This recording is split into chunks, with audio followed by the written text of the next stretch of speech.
I love my girlfriend more than anything in this world, but next to her is professional wrestling. And they're all in love with the Legendary Runk. And it's no surprise to me because I'm straight up irresistible.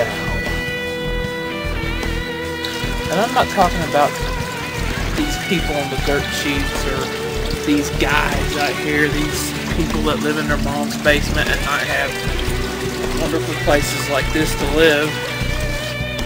I whined and dined at Captain and ate some ass in the hood, but nothing beats Kentucky Fried Chicken, baby.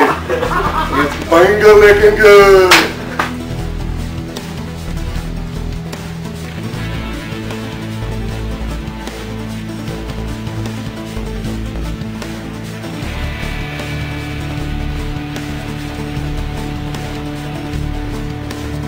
Hello everyone and welcome back. I'm a Creepy Kentuckian. I'm Crater. Daveamania in the house. And it's the king, Mr. Anti-Mediocrity, feeding your mother my philosophy with my sausage. Fuck you in the ass, because I hate faggots. There goes that word again. That made no sense.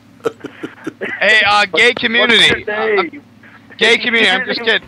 And if the gay community doesn't get this, the way I just said faggot was derogatory, but when you're a kid and you say faggot like when you're about to get in a fist fight, that's not gay. But, I mean, when you guys get on your high horse and say no one should say a name, fuck you, I'm going to say whatever name I want. Get off your high horse. I'm glad you're mad, I'm rad, and you can suck my dad. Yeah. And When I use that term, faggot, I don't mean the term like homosexual. When I'm talking about faggot, I'm talking about people that have like fucking crew cuts and tribal tattoos and ride Harleys and think they're tough shit. I'm talking about my brother that fucking always looks down on me because I'm abnormal. And this is the Crater was actually telling me this earlier, which is not a coincidence at all, by the way. We were all planning it this way. This weekend is actually the 16th anniversary of the very first WCW Monday Nitro episode. Oh, 16th. September 4th, 1995. And that's actually what we're going to be talking about here in a little bit, like WCW from that period until the end in 2001. Yeah, I guess, like, I haven't really watched a whole lot of WCW since it closed down, but over the last week or so, I've watched a couple things here and there. And I still remember a lot of the stuff because, like I said, I mean, when all this stuff happened, I was still, late teens, early 20s when WCW was still around. So it's still kind of clear in my mind what all was going on with the company. I've been watching it constantly, like all week, like trying to prepare for the show. But I've just been watching nothing but stuff from '97. I've been watching all the Nitros from '97, and I'm on August right now. And actually, right now, I'm watching the Road Wild pay-per-view while we're doing this podcast, and I'm watching Alex Wright versus Chris Jericho for the Cruiserweight title. Hey, Crater, may I ask you a question? Yeah. Was '97 like the era when the NWO started getting messy, like tons of cats in it, or was that '98? I think that was '98. Yeah, because that's when they started doing that's when they were doing two factions. They were doing the Wolfpack, Red and Black NWO, and then they were doing the Hollywood NWO, and they were bringing in Stevie Ray to the NWO and one of the first early on-air seemingly shoots was Eddie Guerrero's LWO. Now I'm not acting like the LWO was a fresh concept. But his sincerity on the microphone, his anger, didn't it seem like he was pissed about his push? Yeah, that was in '98 too. He did a shoot. I know he did a legit shoot that on their one, and then it turned into a whole worked shoot against Eric Bischoff later on. When they turned into a storyline. There were a lot of those that went on WCW.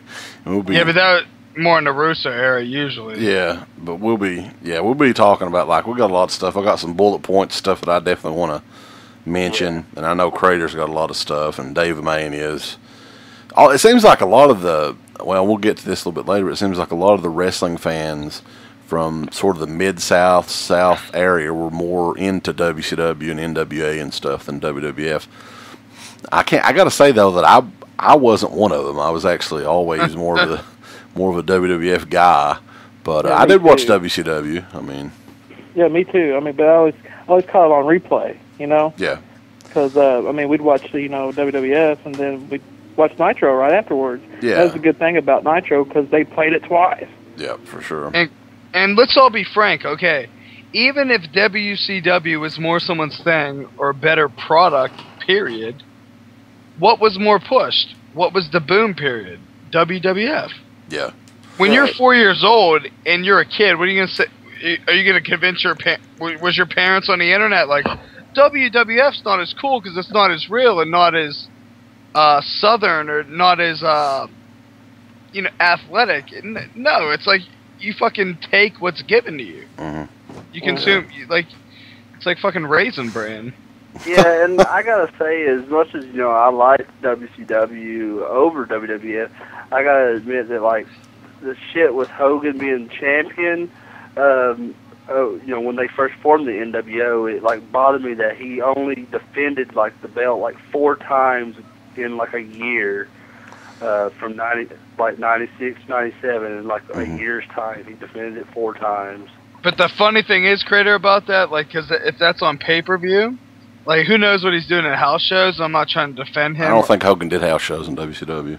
Yeah, what I mean is, Crater, I'm not really trying to go against you, but back in the day, do you remember WWF was WrestleMania, Survivor Series, SummerSlam, and maybe Royal Rumble in 1989 or 90, I forget. There was really only 4 There were some pay-per-view in cards. your house shows too. They're like the in your house. Well, later on, yeah. But yeah, we'll talk about all this here in a little bit. But there's a couple of news topics we need to mention real quick. Talk about them. Well, first thing I guess we can mention is not really news, but it's related to the show. Our big dissection of the top 50 superstars last week got a lot of heated discussion over on the Dead Pit message board, particularly. Want to get your thoughts on that? For all you fuckers listening, we want more feedback. I don't care if it's negative or positive. We want more people. I don't want the same 2 fucking jackasses responding to us. Well, we have got a lot of positive feedback on the YouTube page. I seen one cat put it as the best podcast in the IWC, so I thought that was pretty cool. Could you tell me what IWC means? Because I'm a mark. I don't know. Internet Wrestling Community. Oh, shit. It's like its own little promotion. There you go. Hey, don't. Someone there put that me and Dave sound just like, but which is funny because someone told Dave in the past that we were like, he thought we were brothers or something. Yeah. It's my brother from another mother. But yeah, the I don't know what else you guys want to say about the it's opinions on this show. I mean, nobody is right or wrong in who their choices are for top 50 superstars, wrestlers, whatever. But it seemed to a couple of our choices, particularly talking smack about Nick Bockwinkel and Lou Thez and a couple of other ones. It was kind of funny. What I don't bothered care me if people... about it Go ahead, is I- Mike. Go ahead. I'm gonna just say this real quick. What bothered me about that when they consistently went after that and they eventually acknowledged it. And the one dude's cool, but actually the one dude, I don't know if he's coming back or what, but Nick Bockwinkel, I'm like, dude, I put it in caps. I'm like, dude, I said he belongs on the list because I'm a big fan of his mic work with the eloquent, like, speak and all that shit. Mm-hmm. I really dug what he did in AWA and all that, and just his mic skills. Period. My thing why he'd be in the top 50 it isn't just ring work; it's his mic skills and ability to draw heat. So I just don't like when people I'm like, dude, don't look at the other 3 guys, and I'm not throwing the other 3 guys under the bus. But I'm like, don't say your whole show's about bashing old guys if the one guy's saying this old guy, he liked them. And other guys said they liked Terry Funk. And other guys said they liked this other old guy. Fucking Daveamania said he liked Jimmy Anvil. That was the most retarded thing I ever heard, but he said he liked them. Hey, you know, I'm kidding. Hard Foundation is my favorite tag team of all time. I hear you, bud. Yeah, well, I mean, I agree with you, dude. I mean, it's like, it's fucking wrestling, guys. You're supposed to have fun with it. I'm sorry, but anybody that gets upset about a top 50 fucking thing from fucking a year ago is a goddamn mark. Yeah. I mean, so Kurt Angle's a mark. Yeah. Hey, yeah. But I think Kurt Angle's just talking about. I wish he would have went more in depth about it, about the hypocrisy that we all know about. You know, I mean, Mick Foley's one thing, even though Mick Foley deserves way above 30-something, but I think Kurt Angle has a right to be pissed. He has a legacy, dude. Those 2000s, he was wrecking shop. But that was fucking egotistical, what Kurt Angle was saying, though. Like, you know, saying, well, Shawn Michaels deserves number one, but, like, if I'm not in the top 5, don't put me on the list at all. Well, he's already on the list. I mean, and what's funny is he's just now hearing about this. This fucking DVD came out like a year ago. Yeah, and, exactly. But, bros, you guys do not, like, in terms of, name who's number 2 showstopper if it isn't Benoit or Angle? Top 3 wrestlers, performance-wise, WWE of all time. Correct me if I'm wrong. Probably Shawn Michaels, Kurt Angle, and Bret Hart and Davey Boy Smith were great. Davey Boy Smith gets nixed out because he didn't have enough years in. But I think Kurt Angle's a fucking beast. We're talking fucking 8 years of fucking top-notch material. I think a lot of it has to do with the fact that he's in TNA. I mean, they're not going to put over somebody else's talent, you know. On yeah, their but DVD. Shouldn't we critique that as analysts if we are, you know? Well, I mean, Davey Boy Smith had enough years in what, the WWF? Davey Boy Smith, I don't know what the fuck was going on with that, because to me, I would for sure at least put him in the fucking top 50. I mean, oh yeah. Him versus I like the whole story about him and Bret Hart. Like, wasn't one of them fucked up? Wasn't Davey Boy Smith fucked during that match? And it's a bona fide classic. Yeah, like that match is Steamboat Macho Man material. There's not much touching that match. Yeah, that was definitely Davey Boy's. That was probably the best match I can remember him in. And there was another one, actually, nobody talks about it. I think it was somewhere in, like, Germany or something, where they actually crowned the first European champion. It was between Bulldog and Owen Hart, and they had a killer match, too. Nobody ever... like 97? Yeah. Okay. God, he had good matches. Did he still have the pop?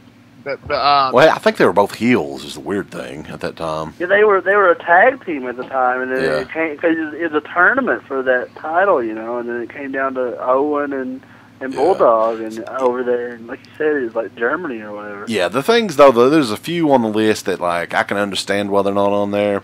There is legitimately like a couple that I just scratch my head and I'm like, why? I mean, Arn Anderson is one. Fuck yeah. And Davey Boy Smith is no. I mean, Davey Boy Smith is dead. His son's working for the company now, or was at the time, I guess. And it's just like, you know, he was in the Legendary Tag Team, was a great singles guy, Intercontinental Champion. I don't get. Did you guys ever see him do I don't know if it was a backflip or front flip in the ring, but his athleticism seemed bar none. Like anybody could do. I think he did a standing front flip or back flip. It was like, I've never seen it look that crisp. Mm-hmm. They showed a quick clip when he was with his tag team partner. Seems like I do remember that kind of. Yeah, like he just did this like weird like, you know how someone could do a backflip off like a 3-foot thing, but he did it standing. I was like, did he just fucking do that? Like, how the fuck did he do that? But he also put steroids in his wife, or no, he put a roofie in his wife and raped her, which is sexy. Crater, call him a rapist. Crater, call him a rapist. So much talk about rape on this show? I don't know. It's a big subject on the 4 podcast for sure.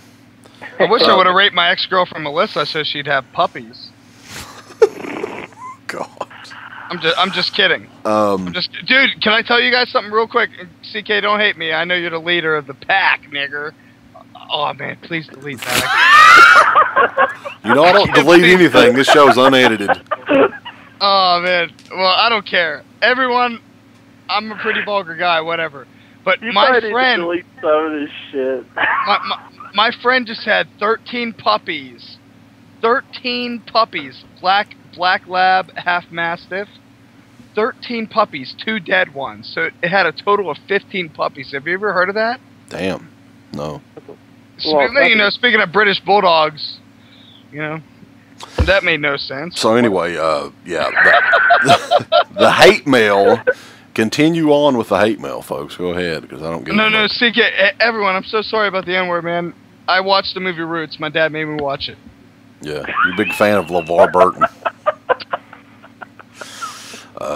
So another thing, SmackDown. They did the SmackDown live show on Tuesday, and I don't know if we talked about last week that it's like a test run, and they may be moving it full time to Tuesdays live. Be a genius. It would be a genius move. Yeah, I mean, I actually think it would be a really good move, and I would definitely watch SmackDown if it was live. And the thing is about Friday nights with me, I'm usually so goddamn tired. I'm taking a nap around that time, and I never watch it anyway. Like I just never do. I can never get in front of the TV at 8 o'clock. I'm usually passed out by that point. So it had a different feel to it too. You know what I mean? It was just like it's almost like I was watching a different product. Mm-hmm. Yeah, it was great. But the thing about them putting it so close, it kind of made me forget. Did Randy Orton fight Ted DiBiase on SmackDown, or did he fight Ziggler on Raw? I forget. Was it? He fought Ziggler on Raw, but he didn't fight anybody on SmackDown, did he? He didn't? I don't remember. He fought Christian on SmackDown this past week. Yeah, that was the main event. Oh, yeah. I just remember, all I remember about SmackDown is because I just remember that contract signing between CM Punk and Triple H, being like that whole showdown with Nash coming out there, I don't know, it just being really entertaining. There's still a lot of mistakes they're making though, especially on Raw when Triple H just came out and just out of nowhere he's like, so all the SmackDown guys are going to be on Raw from this point forward, Couldn't they have done something with that? Make that build it up. Yeah, I mean, my God, that's a pretty big thing. I mean, if you think about it, it's almost like bring them in like NXT or Invasion. But I mean but also that angle's played out. So it's just like, hey, we're merging both of these products because I really like their roster, but I hear a lot of the guys behind the scenes are nervous about their fucking jobs. Oh, yeah, I was getting ready to mention that because I read the article on WrestleZone where a lot of the mid card guys Santino. Santino, by the way, was in a car wreck. I don't know if you guys seen that, but guys like him and Zack Ryder and just mid card guys are really worried about their status in the WWE because of the two brands combining now. Just one thing though that I wanted to mention on here because I was talking to Crater about this on Messenger, and we were talking about the Kofi Kingston. They brought him in what was it, 2 or 3 years ago? He was in a main event of a pay-per-view, and they do this a lot. Was it when he was pushing? They were pushing him against Orton. Yeah, and they do this a lot. And they push these guys like R-Truth is another one, and the Miz, where their main event briefly. But they can never get away from their core. Sheamus is another one they kind of did that with, and Wade Barrett. Wade Barrett. I see them two guys. I mean, I know it's about stature, but Wade Barrett's a beast. I think he can be a beast on the microphone eventually. Yeah. Uh-huh. But what I was saying though is it just seems like they give these guys a push for 2 or 3 weeks to build a pay-per-view, and then it's just over. I don't know why they do this, and then it's happening with Mark Henry now, and that's not going to continue. I mean, that'll eventually die down. Well, they just need to try it. I'm sorry. Go on. I was saying they were doing the same thing with Ziggler. When he was feuding with Edge, and he was the Royal Rumble 1 day title run or whatever, and then Jack Swagger. Did we mention Jack Swagger? He was another one. See, Jack Swagger probably should have never had that run. They should have looked at his mic skills and his overall charisma. He doesn't deserve it. He has a great stature. And Crater, me and him were going back and forth about the his fuck up in the ring against I think Alex Riley. Yeah. I mean, you can't do that. And you know what I like about Randy Orton? I just saw this old clip where he's fucking cussing out Kofi Kingston. You know, I kind of felt bad for Kingston, but I'm like, he's screaming at him, drop, or a word like that. Stay on the fucking mat, because he's about to do his spot. And he gets up and he's like, you fucking idiot. Yeah, he's like, fucking stupid. Yeah. And he shouldn't do that. There should be a level, because that's where it can get personal. And say if Kofi Kingston could really have some knuckle game or fist skills, I think he should punch that dude in the face for talking to him like that. I know exactly the clip you're talking about, because I clearly remember that. I'm like, I look at it, I'm like, you have to respect Randy Orton for respecting his craft. And the one dude who called Randy Orton, Randy Chinlock Orton, Randy Orton just put on a borderline classic. Yeah. And I don't want to abuse the word classic, but Dolph Ziggler is the fucking shit after watching that match. Yeah. On Raw, did you guys see that match? Yeah. That was a great match. Well, I mean, it's like, he's another example, but like, when are they ever going to do something? Like, for instance, back, what, 15, 16 years ago, or longer than that, probably more like 20 years ago, Bret Hart beats Ric Flair for the world title out of nowhere. When's the last time they did something like that? Oh, like a blow up face win? Just, completely push the shit out of somebody and make them a main event star. Well, they did. I mean, last time they did that was probably like 2007, 2008 with CM Punk, when they gave him his first world title reign. You know, when he cashed his Money in the Bank against, on Edge. Yeah, but I'm not even talking about Money in the Bank. I mean, I'm talking about just something out of nowhere An actual match. Yeah, where somebody, for instance, Drew McIntyre or somebody like that. I'd love to see Drew back, because out of nowhere. Why, but I just think that guy's got a lot of charisma. And Bret Hart's all about him, dude. And I'm so, as Creator, I'm gonna let you speak real quick. And I'm very sorry for interrupting you. Bret Hart's like really big on him. Just I have no idea about him, because I'm pretty new to the new stuff. Yeah. And new viewers don't bash me, but they don't put him on television. How's someone gonna learn about this guy? I don't know, like Mark Henry killed him like not too long ago. Oh, that spot with Big Show. Yeah, that was he legitimately got, I think, a little bumped up from that, or I don't know, but. CK, you should make a video for us, and the whole thing is just like promote the 4 and just have a non-stop clip of Mark Henry jumping into Big Show violently. That was I'm not, like I said, I'm not a fan of Mark Henry, but that was just amazing, seeing him taking Big Show off the stage through that table, or what, I guess it was through a table off the stage. It was just, it was amazing. Yeah, I'm all about Henry, but you'll never be like, man, you'll never hear me be like, oh, Mark Henry's athleticism. But when he jumped across that was like someone trying to save, he looked like he was trying to save his grandmother from getting robbed, like across the street. Like, he looked like fucking Superman. Yeah, but I would just like to see something surprise us. We all kind of expect the Money in the Bank thing now. I would just like to see, Tyson Kidd win it. Something where they would actually elevate somebody for good, because they need some new main eventers pretty bad on both here's sides. The thing. We all laugh at when I say something. I hate Tyson Kidd. I don't hate Tyson Kidd because he's a terrible wrestler. He's terribly written. You think that guy... Do you guys... No one here, except my punk ass, maybe. I go to gym. It's so fucking taxing. I look at people busting their... people doing, bench press, 200 with their fucking legs in the air. I'm like, dude, I'll fucking never do that. That guy could probably do it. He's in the gym all day. He's probably busting out somas in his throat. We all clown him thinking he can never be anything, but all he needs to be is, well written, instead of having a fucking front faux hawk. Yeah, I think he got rid of that, though, didn't he? Yeah, he shaved it off. Thank God. So, moving onward to the last thing, which happened when did this happen? I think it happened on Monday or something. Monday Where or Tuesday, I think. Matt Hardy. Let's be nice. How can we?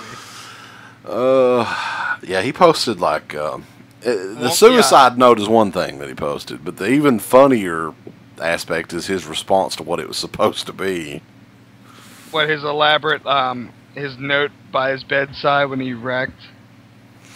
He was like saying that like he was saying his fucking that letter was basically excerpts from what he initially wrote when he got in a car wreck or some shit.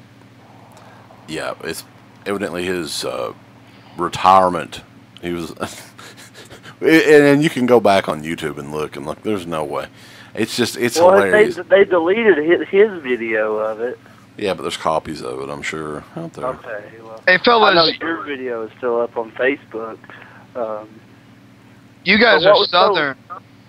You guys are Southern. I live in Pittsburgh.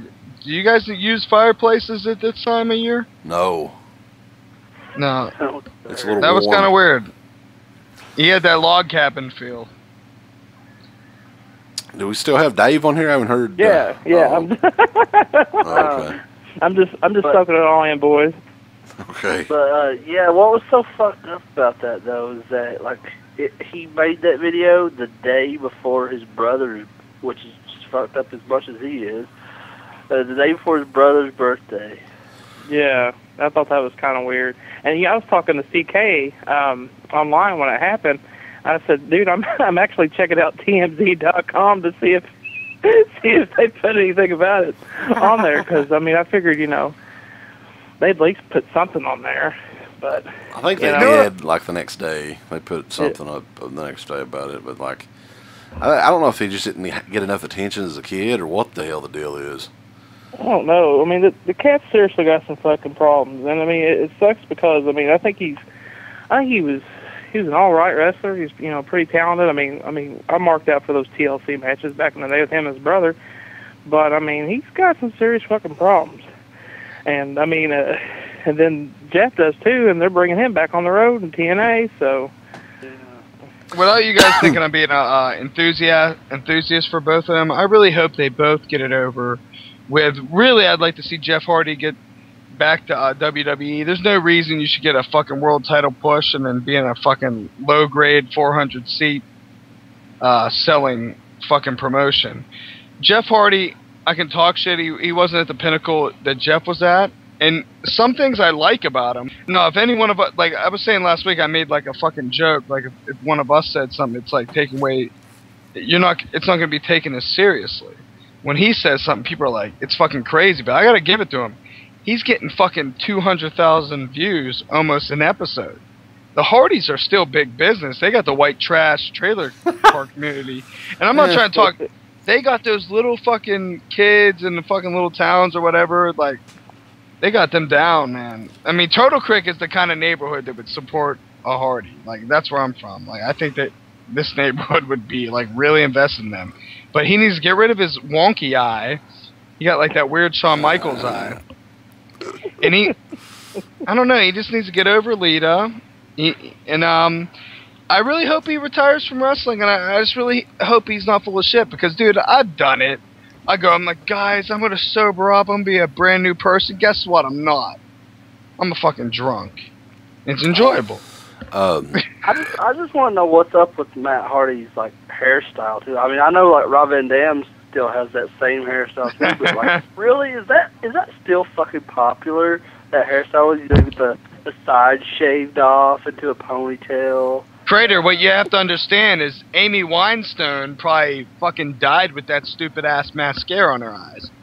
What these people become when you're famous, you become a caricature of yourself. You're not even a normal being. You can't get a crew cut after having a high top fade. It's like you become this person that has to be the same person always. Hulk Hogan cannot grow past having the goatee and the blonde hair. He can't. He can't just go bald head. Why? He needs to. Bruce Willis did. But now Bruce Willis is the bald guy. But sometimes he gets a hairpiece like Samuel L. Jackson. Whoa! I'm all over the place. I'm all over your face like toothpaste from gay guys. Good.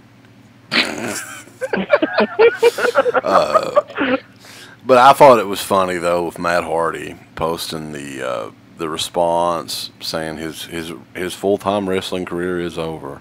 Yeah, it was over like fucking 2 weeks ago when TNA fired your ass. I mean, that's the ridiculousness of it all. Like, of course he's not wrestling full-time. He's burnt bridges on both promotions. Like, what the fuck's he going to do? He's looking more like even more of an idiot now with the response video. Guys, can you understand this? Ended last year. The most important thing, though, is how his peers feels about how safe he is in the ring. Don't you agree with that? Oh yeah. I mean, look what. Don't you? I mean, like, Jeff, is he a fuck up in the ring? Jeff, I feel, is a more dangerous threat in the ring. Yeah, I think the whole TNA Jeff Hardy run's probably not going to last too much longer anyway. Like, but I think we should all hope it is because I mean, the other day I was saying next to the Angle, Benoit, Guerrero, fucking WWE matches, and I don't mean to get off subject, but I was watching some of them TLCs. Bubba Ray Dudley's a fucking beast. That dude can take some fucking bumps. But they did a lot in those matches, and they should be appreciated. And they both had a decent run. Actually, I think PWI gave the Mattitude gimmick of the year, which is very, very surprising. I think that was in 2002. Yeah, I mean, they both had decent enough, careers. And Matt, I think, was the WWE ECW champion at one time, and Jeff was the world champion a couple of times. And yeah, I mean, it's sad what's happened to those guys for sure. But I mean, I think I think Matt is in worse shape because even if he does get off chemicals and all that, whatever he's taking, he's still going to be a crazy motherfucker. Yeah. I think he likes the attention, but I mean, don't a lot of people like attention? I mean, I think you got like us all probably doing a safe way. I don't know. I'm all about like being crazy. I'm not about like. I think there's certain things you shouldn't put up on fucking YouTube though. Like I think anybody in their right mind, like when he put up the thing about the entity tearing his house up and shit like that, that's fuck. So you guys all know what a pup. You got. I'll get right back to you, Dave. Man, this is what I want to say. See, because someone like me, I'd be like, "Fuck it, I want to do what I want. I want to do what I want." But if I'm famous, someone should be like, "Well, you need a publicist. You need someone to filter what you want because you're famous for a reason. You're famous because someone chose to let you be famous. So it needs to be filtered. Someone needs to fucking say, hey, you got to settle down this and that. These ideas. Quit putting everything on YouTube." Right. He has to have some proper handlers. And Daveamania, was that you saying, "Hey, Runk"? No, that was me. I was trying to get your attention out because, like you said, did you say that, like Matt got like what was it, gimmick of the year in PWI? PWI or Wrestler Observer? Oh, okay, wrestling. Because I don't know. Because like I brought something up on the board. I think the other night or last night or something during that whole like bullshit, like people were arguing back and forth about Dean Malenko getting number one in 1997 in the PWI 500. The 1,000 holds. And I said that he also got like the best technical wrestler of 96 and 97 by the Wrestling Observer. And but I was told that apparently the PWI doesn't matter like what any of the rankings mean. So like apparently Dean Malenko sucks. It should all be considered. Am I a big Dean Malenko fan? I'm not going to say he sucks. I really liked his facial intensity. I don't know if that matters to you guys. I think he really brought a certain seriousness to the ring that I really liked. But in terms of his peers, I really thought that Jericho, Guerrero, and Benoit would run circles around him, personally. Well, not because he couldn't do moves. I was being sarcastic because Dean Malenko is in my top 10 favorite wrestlers of all time. I mean, I think he's one of the fucking greatest wrestlers that ever lived. I mean, as far as technical. Yeah, but there's more. Technical wrestling's one thing, but I mean, he just couldn't bring it all to the table. Unfortunately, I mean, he couldn't speak at all. I mean, they never let him have the mic usually. To me, it's like what? And he moved around in the ring, and I like Dean Malenko too. He moved around like a damn robot in the ring. He didn't have any sort of in-ring charisma going for him either. So, with CK, when you see that, and Chris, please don't think I'm picking on you. Christopher Daniels, do you see dancing with him and guys like Lance Storm? I just see a dancing, robotic type of technique they have. Yeah, they're both kind of similar. I mean, no, I don't see that, but like, that's awesome that because I forgot about that whole phase that Lance Storm went through where he was dancing to the ring and stuff. Oh shit! Dude, I wasn't even referencing that. I was just talking about Lance Storm even talked like a robot though. I was just talking about his coordination, how he coordinates moves. Yeah, there's my uncle pointed it out one time. I'm like, dude.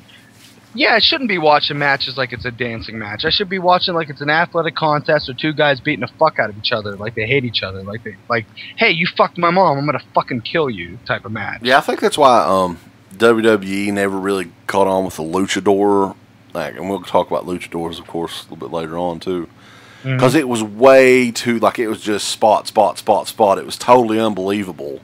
You know, it was like the dancing in the ring thing, like you were talking about. It's basically what it was, and it's just. You know, if you look at it, and fans are watching it, and they're used to seeing matches like WWF had at the time, and then you look at these guys in the ring basically flipping and flopping and doing all kinds of shit that just doesn't make any sense. I mean, that would never ever really happen. Yeah, someone can jerk off to Amazing Red all day. I'll take fucking Juventud. I think WCW had big guys. I think WWE was afraid of taking that risk though with the luchadors because because like I said, I've been watching a lot of these WCW Nitros from '97 this past week, and a lot of the matches they showed on Nitro at the luchadors involved Super Calo, and there were like matches he would have where he would like jump to the outside of the ring and like land in the first 3 rows like of people and like take out fucking little kids and shit.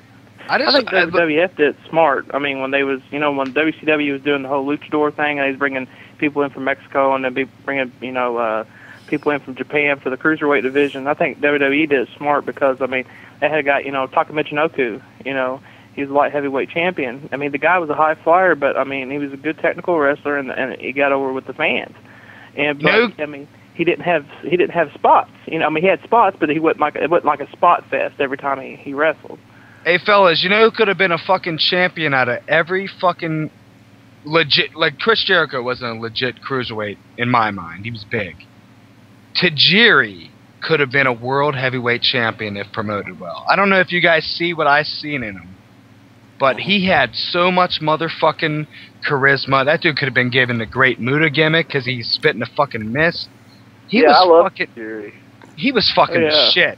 Yeah, and you know what? I'm mad I didn't put him on the top 50. That dude was an ECW highlight. Did Jerry have a world title match in ECW against Taz at one time? Probably. Like Living Dangerously? Probably did, yeah. Because he was a heel there for a little while. I think I remember that kind of.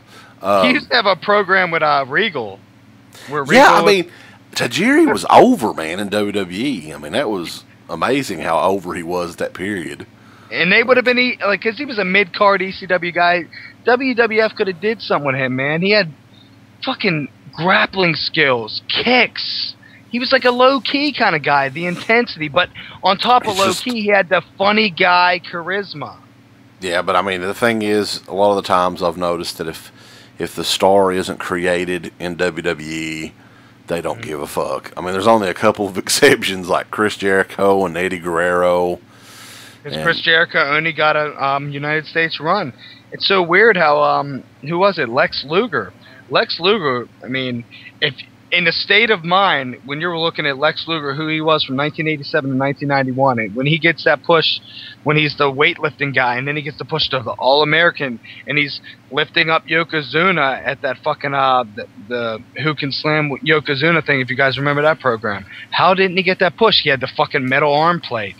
Lex Luger was a very, very, very, very, very well-written character. How didn't he get that push? He was a WCW guy. Yeah. Exactly. So I'm pretty redundant, and I shouldn't have kept talking. So let's talk about WCW. I know this is what Crater's licking his lips wanting to talk about. I mean, it's his... Crater, you cunt. I'm just kidding. And just to, I guess, start the timeline off, and there's a couple people that, you know, wanting us to do like a timeline of NWA from 1980 or fucking Mid-South from 1975 to 1976. I don't think that's ever going to happen. Sorry, I wasn't born until 86, so fuck you. Yeah. No. Here's the thing, people, for everyone listening. You have to be at least open-minded. I mean, some people have, like, okay, say if Uncle Bill was doing the show. The motherfucker has a kid. People have jobs. People have parents. People have a life. People have different hobbies. CK has a fucking horror movie show that he does every week. We can't just archive every day to prove that we're the biggest marks in the world. It's not going to happen like that. My job on this show is to analyze how I feel about wrestling today and the things that I've actually witnessed in the past and the things I pick on by myself. If someone really wants me to see something, if you want me to see a Mad Dog Vachon match, sure, send it to me. I won't watch it, but send it. No, I'll watch it. He had half a leg. But go on, CK. I'm very sorry. Hey, actually, guys, I'm going to get a coffee, so actually I can stop talking for once, and maybe Daveamania will speak up.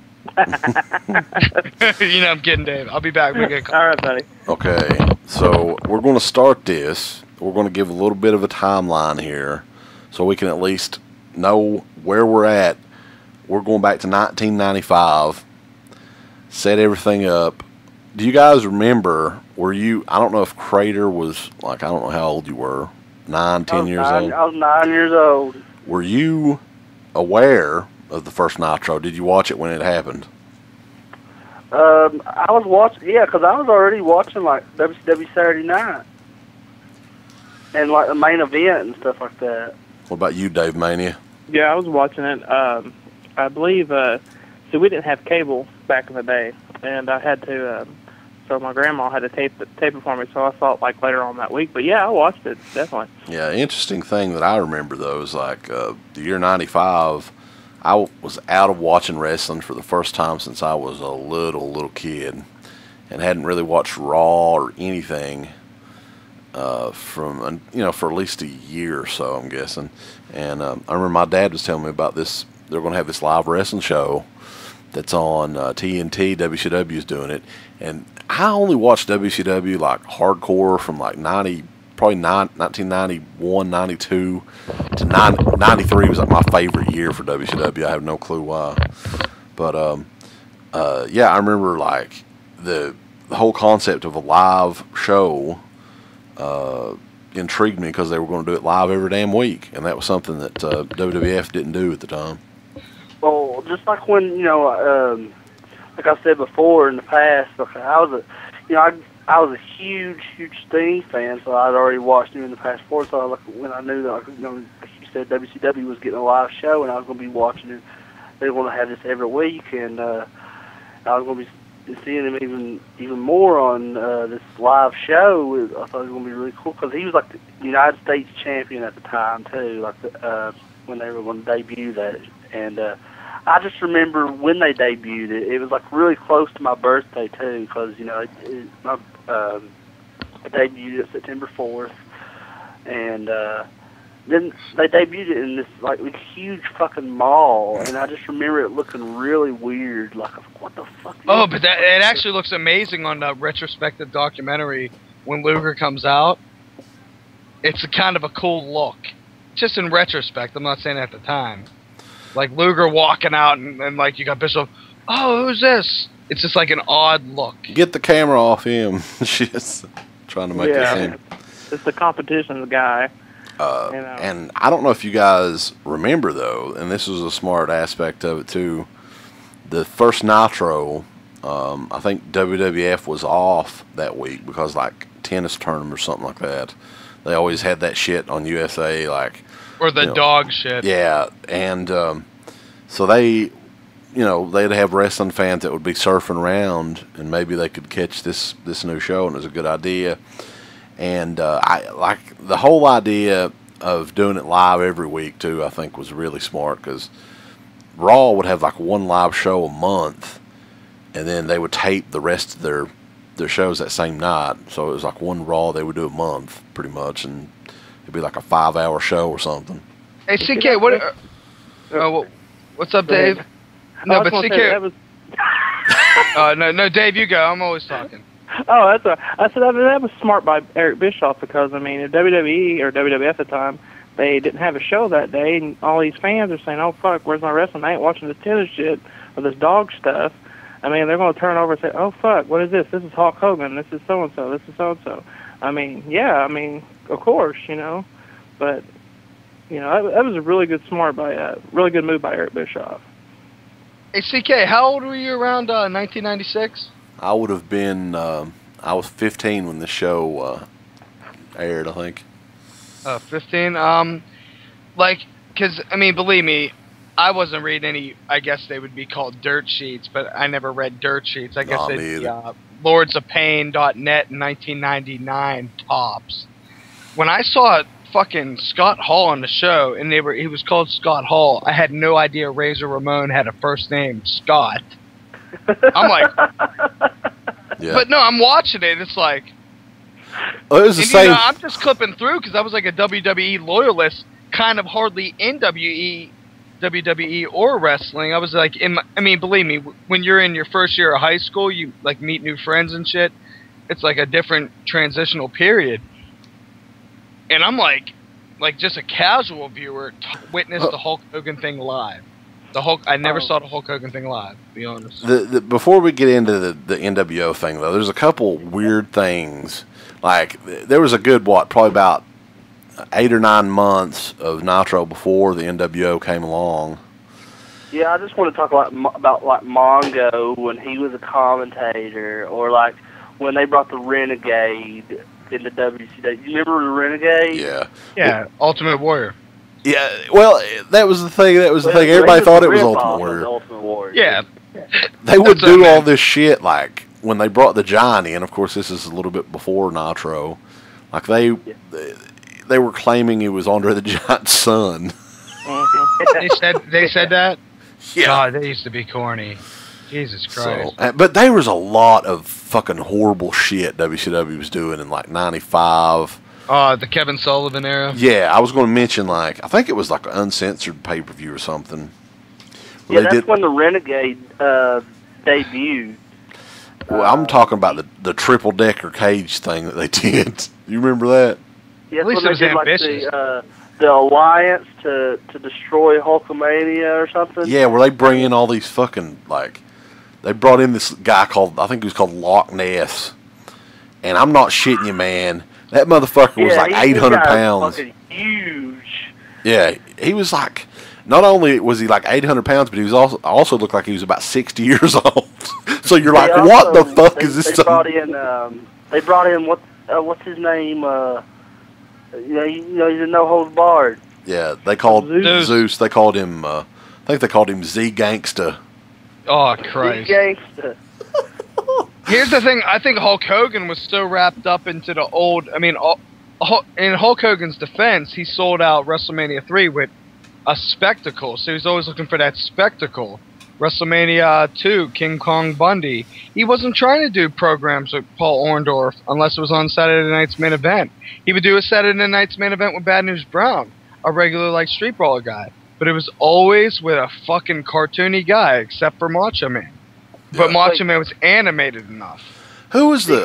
That uncensored we were just talking about. Are you sure that wasn't 96's uncensored? Yeah, that's what I was saying. It was. I think it was uncensored 96. Okay, because I was just now thinking, because I think at 95's uncensored, Hogan fought Vader in a strap match. Was that any good? No, I never saw that. No.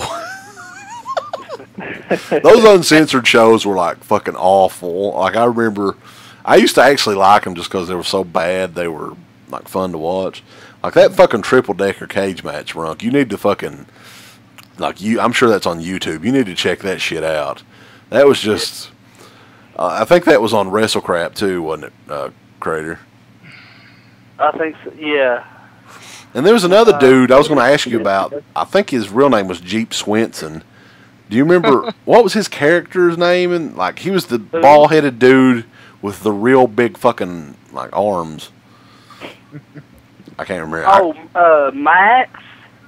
I can't remember his name, but Was that his name? I know his real name was Jeep Swenson. Was he part of the Dungeons of Doom? Yeah, I believe so. I think that there was a guy in the Dungeons of Doom just called Max, M-A-X-X. Maybe that was him. I don't know, but there was. He had a little tiny head and a big, huge fucking body. You know, contrary to popular belief and a lot of the stuff that WWE or whatever WCW put out before they folded, Nitro wasn't really an instant hit right away. I mean, they were WCW, much like WWF, they were struggling, man. I mean, they had a lot of strange shit going on in both shows. It's funny to look at now, you know. Hey, we gotta talk about Halloween Havoc '95. Well, this is, yeah. I mean, we can talk about it if you want to. I mean, I just wanted to mention, we've talked about it before, like the stuff with, the monster trucks and Giant being thrown off the building. Oh no! But I was looking at the card of that, and I forgot that Sabu was fought. Sabu fought on that pay-per-view. Yes, that was Sabu was in WCW for about a month. Yeah, and the funny thing is he fought, at the time he was known as Mr. JL, and he was under a mask, but with that, it's actually Jerry Lynn. And I just thought that was pretty cool because, those are both ECW guys, and, yeah. Sabu had already been in ECW before, but, Jerry Lynn would go on to be in ECW later on. Hey, when did they bring RoboCop in? RoboCop? Yeah. Oh, that was many years before. Yeah, that was 93, 94. Okay. That was pre-Nitro. Okay. Yeah, that was I think that was Capital Combat or something, whatever year that one came out. Yeah. That's WCW's downfall. They were trying to get cartoony like WWF, and they out-shocked Vince McMahon knew how to promote a character and make them feel real. Sometimes it would be silly, but Shockmaster, a bunch of these, Oz, a bunch of these characters look very, very, very, very cartoony and very uninspired. Yeah. Well, if you want to go on forward though, and Runk mentioned the whole Scott Hall thing, and that's really when they brought they kind of got rid of the cartoony bullshit that they were doing, and made it. They gave everybody pretty much their real name. Mm-hmm. They wore street clothes or black. Nothing real colorful or anything like they did before. And much like I think the Scott Hall thing when he first appeared was very similar to what CM Punk did a couple of months ago, right? It's better. It's better than what CM Punk did. Yeah, but I mean, it worked longer.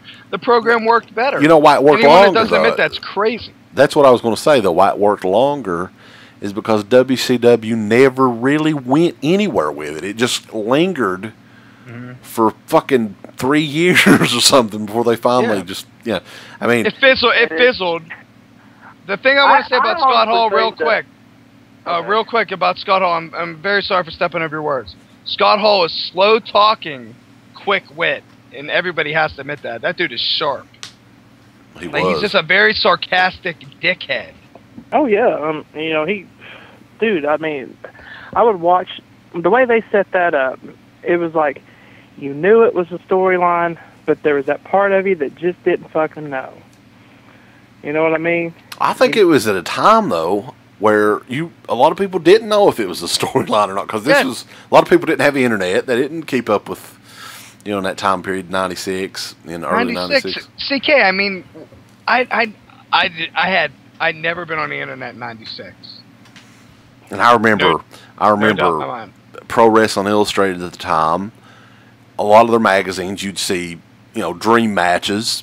Somebody, in the 80s, you'd see Flair and Hogan, who'd win, WCW versus WWF. So it was an ingenious idea.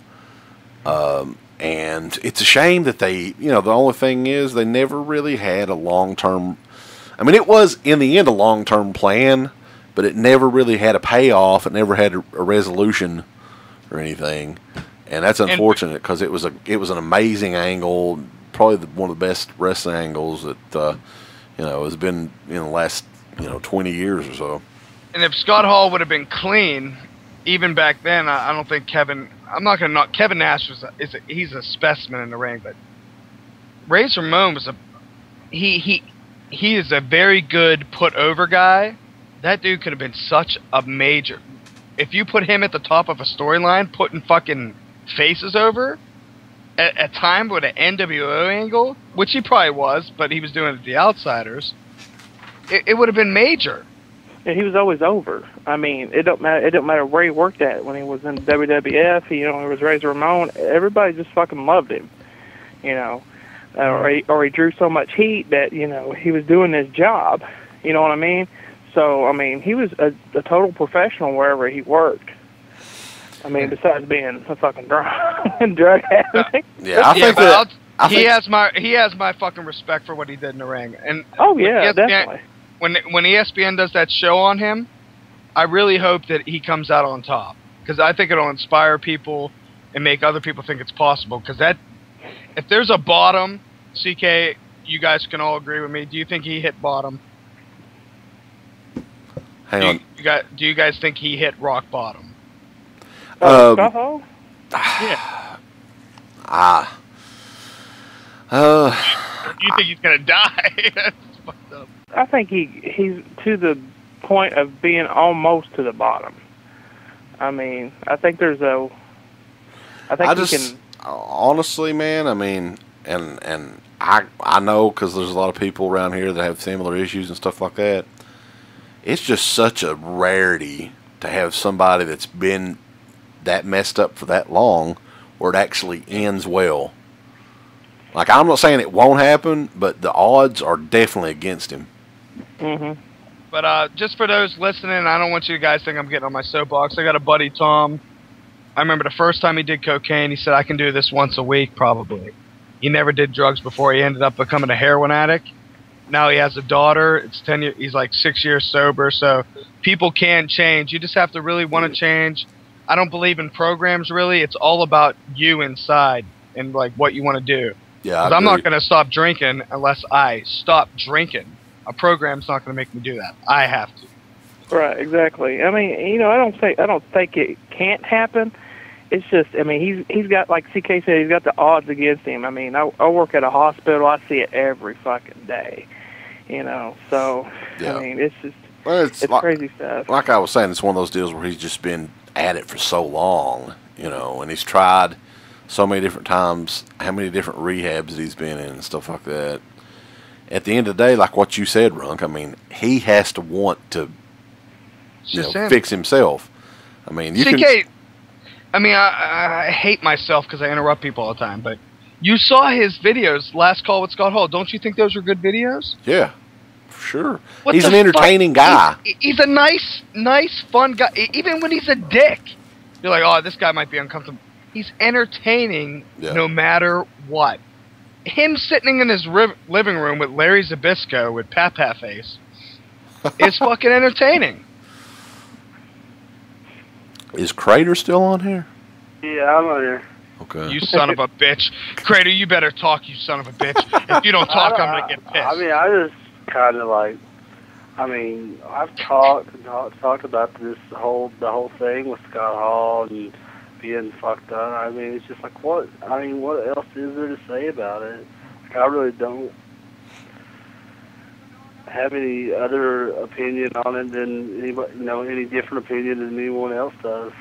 Do you guys want to know what's ironic? I don't even know if this is the meaning of irony. It's probably not, but why do major wrestling stars not die?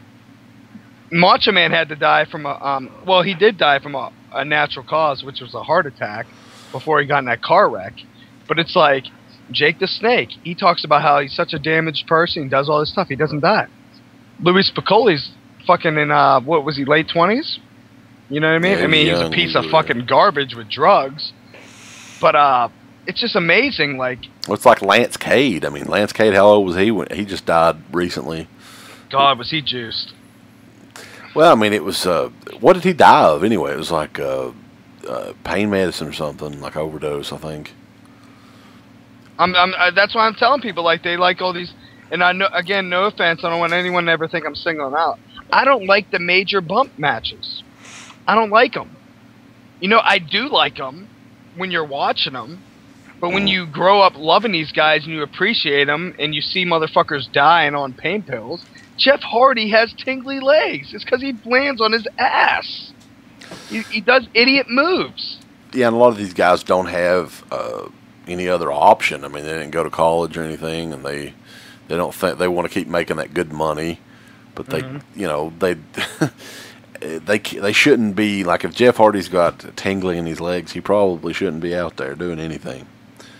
So, anyway, onward to the NWO. Like, to me, this was the, in 96, like, probably about May 96 to, you know, February, 98. March 8.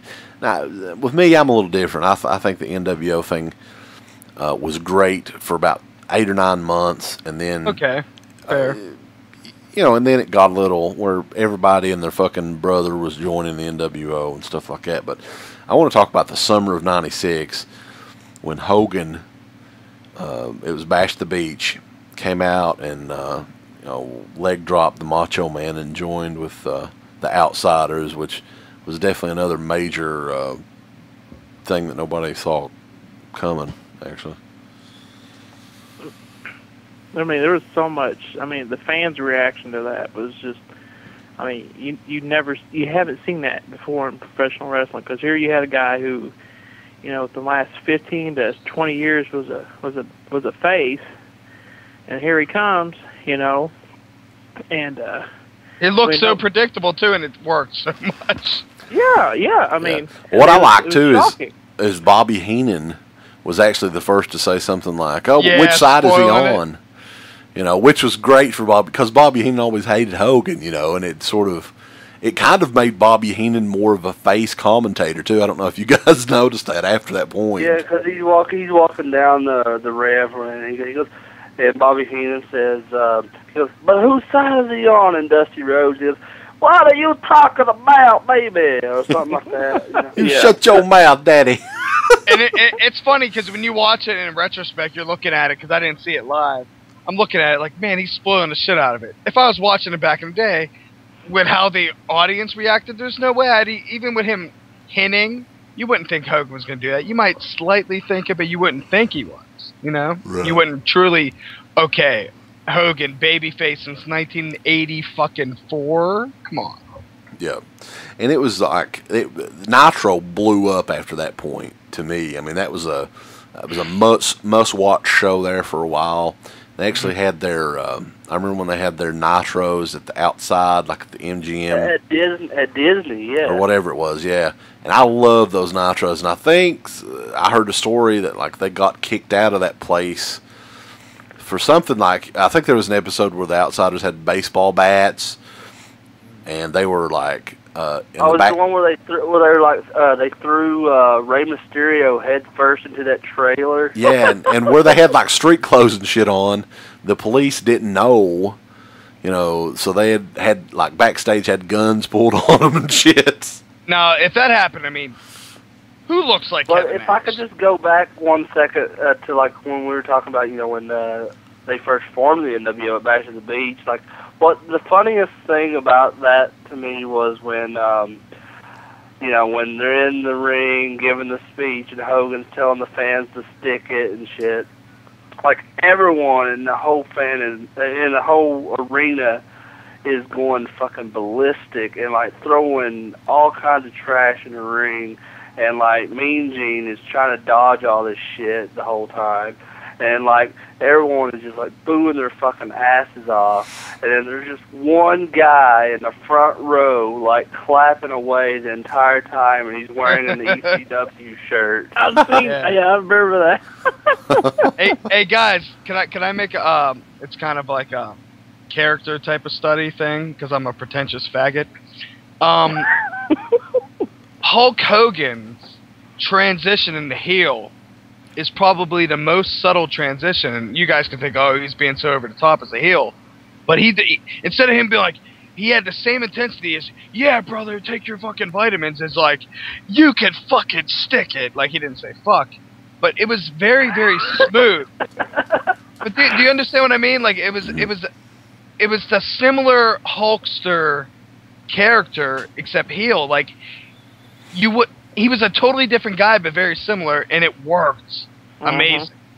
Yeah, Hulk Hogan rakes backs. It didn't. Who rakes backs? That's genius. It didn't take too long though before the NWO was kind of like the bad guys that you love to cheer for, and it seemed to happen more and more. Like every time they would, like at the end of Nitros or whatever, when they would, if they were in the main event, the Outsiders or whoever was in the main event, and the rest of the NWO would run to the ring to save them and like get disqualification. Like, just these fans would rise to their feet and just fucking go crazy just cause, and you wouldn't hear a fucking single boo because there's just so many cheers for the NWO. Yeah. It don't matter if you was like a huge Sting fan or a huge Macho Man fan. If you went to a Nitro, you bought a fucking NWO shirt. I mean, it was the cool thing. Like I was in high school at the time, and it was the cool thing to walk around. If you had an NWO shirt on, you were the coolest motherfucker. Yeah, it seemed like NWO, Stone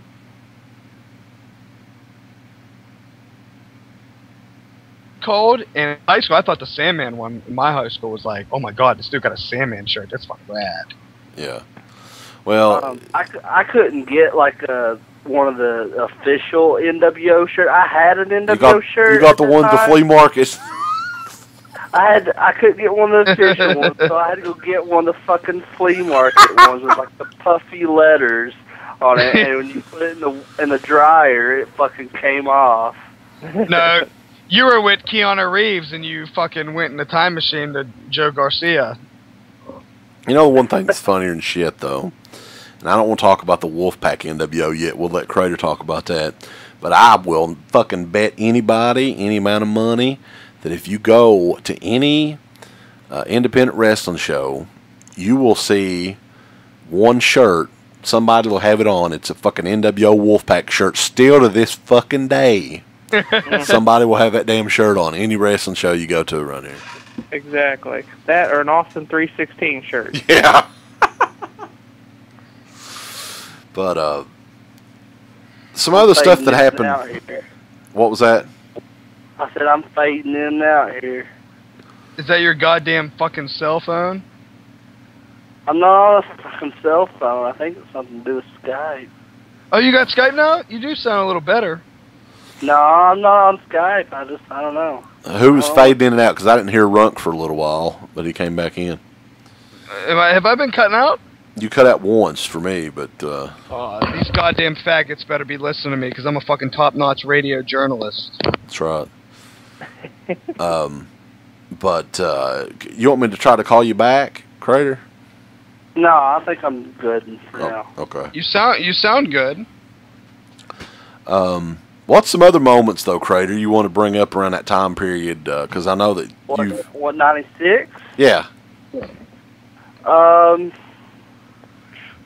damn, let me see. The Mysterio one was major, so... I guess, yeah, they started... Mysterio's debut, definitely, because, like...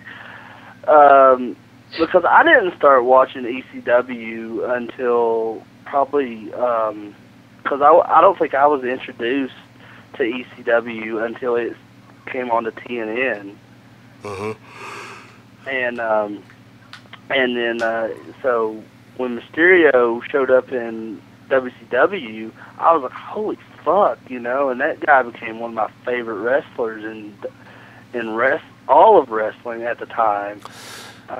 Another thing I was thinking of, though, and I don't know how much you guys think about it, but like, how much do you think ECW had with a lot of the choices WCW was making at the time? Because they got a lot of guys from ECW, actually. I mean, even more than the luchadors and stuff. WCW had the money. ECW definitely had the luchador idea, and it definitely had the hardcore idea. And I'm not being self-righteous, because I think WCW used those characters very... Personally, you guys probably disagree. I thought they used Raven's character well. I don't think he was in tremendous feuds, but I thought they gave him interesting mic work. And I think Saturn was a good mid-card, deservingly so. He's not a fucking champion guy, despite how much I like him. I thought he had a good mid-card thing, so I thought a lot of their guys were used well. They placed him good mid-card while Hogan and all them would hog the spotlight, but maybe got the ratings. So, Well, Paul Heyman to this day hates Eric Bischoff.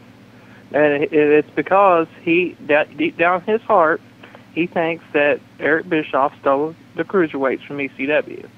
And, you know, I mean, legitimately, yeah, he probably kind of did, but you can say the same thing about Vince stealing talent, too.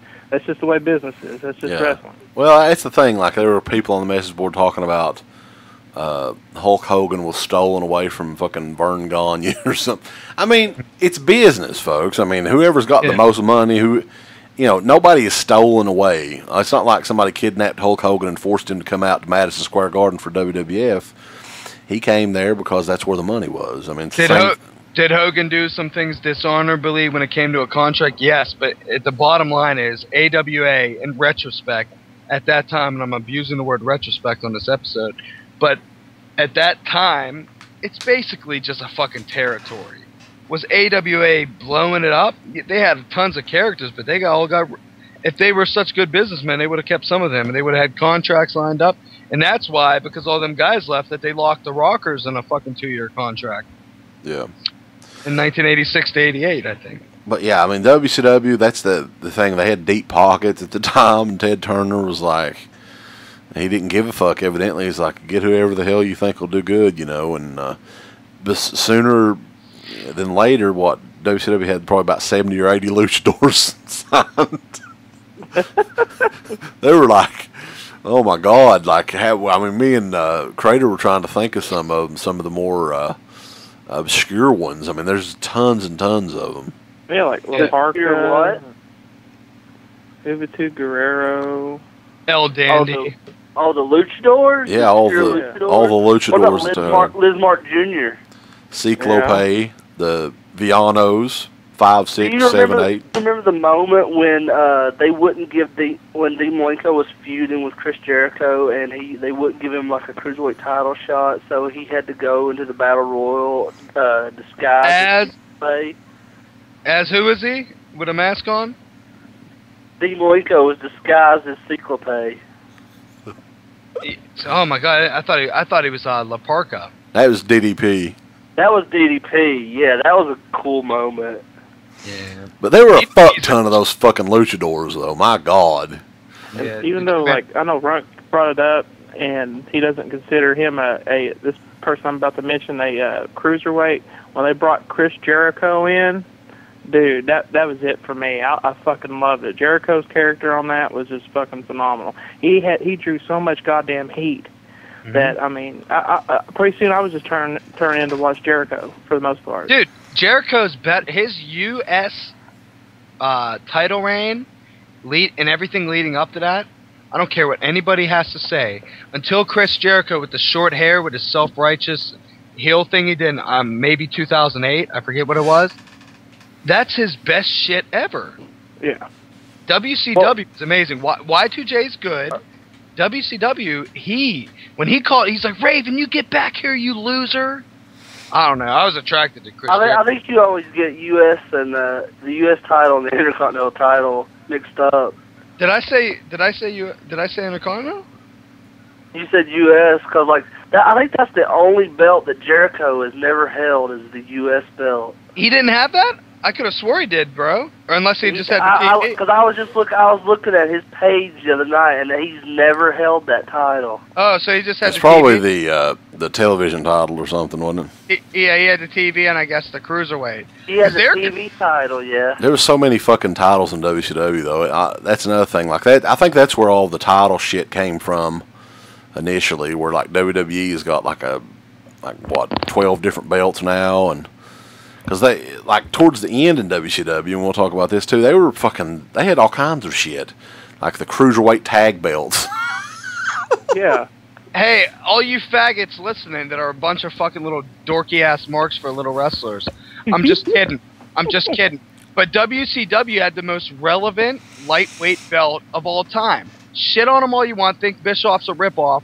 WCW's cruiserweight division is better than any lightweight division in the history on television. I don't have Ring of Honor, so I'm not going to be so biased and self-righteous to believe that Ring of Honor is not capable to put out better product. So anyway, like one pay-per-view that I definitely wanted to mention on here that I think me and Chris was watching some of this not too long ago. I think it's one of the best WCW pay-per-views ever, actually, and that's a pretty big thing looking back at, like, because WCW I think was also one of the first companies to bring the monthly pay-per-views in. Halloween Havoc '96, which has some amazing matches in it, like pretty much top to bottom. Yeah. Sorry. But someone comes through like, yeah.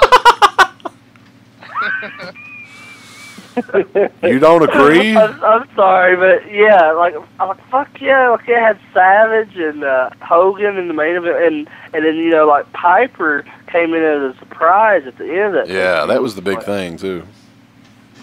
Yeah, that was an amazing pay-per-view. And they had it was a really good match, I think, with Six Pac, I guess what they called him at the time, and Jericho.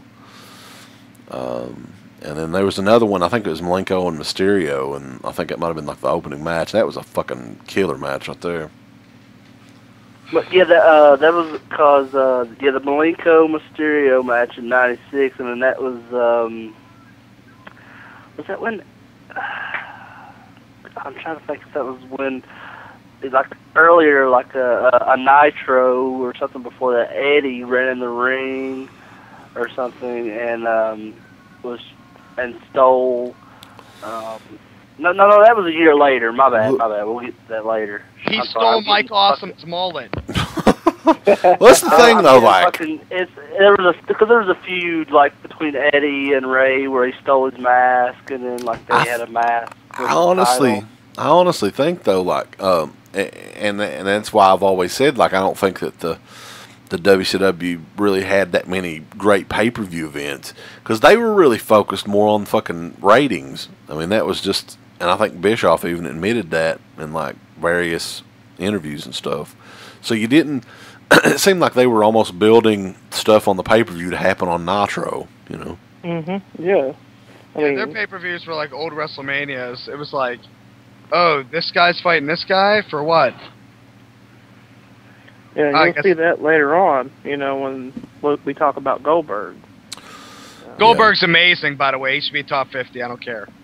Oh, I agree. Yeah, I mean, I'm not a Goldberg fan, but for that run he had, I mean, you'd have to. I mean, he was the only like homegrown WCW guy from that era, which is fucked up if you think about it. I can't argue this with you, but that Mongo beat Goldberg, but he fucking never did.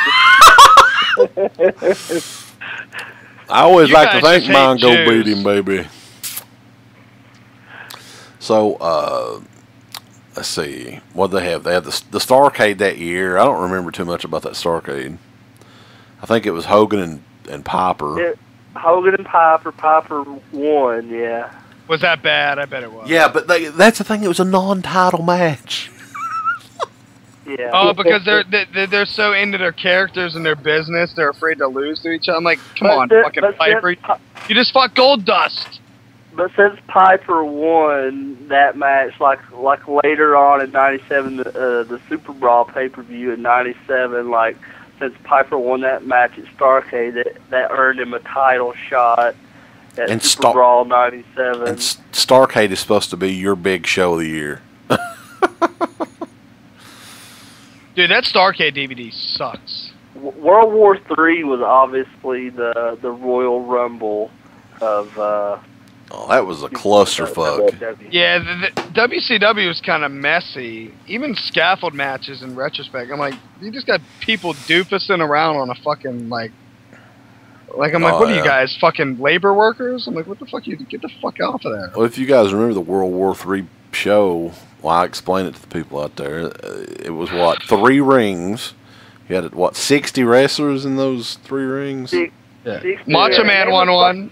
They would bring in guys that didn't even work for WCW just to be in this match. Like Ricky Morton and Bean or something.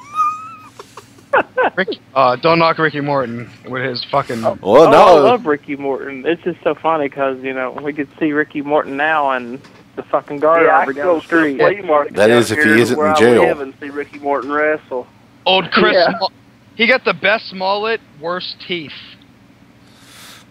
That mullet, man, I almost There's think it's a bar fucking down here wig. called Marlowe's, and Ricky Morton used to hang out there. But, okay, moving on. Let's see, we're in, what, 97? And we're going to probably, Crater will have to help me out with a lot of this stuff, because this is when, like, I remember one thing that nobody talks about, because it was never released, this event was so shitty, it never came out on video, was the sold out pay-per-view. Oh shit! I love that From pay-per-view. '97. You can love it, but you can understand why they didn't use it, because it was like, wasn't it completely in black and white or something?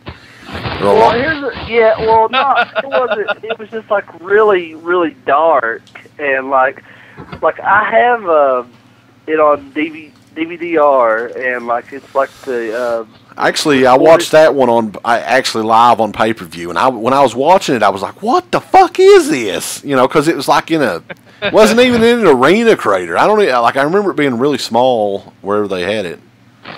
Yeah, and then there's the most hilarious thing during that pay-per-view is during the Six and Eddie Guerrero United States title ladder match.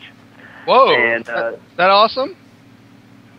It is an awesome match, but what's so funny is that there's a guy in the crowd that's just because the crowd is for some reason crickets during that match.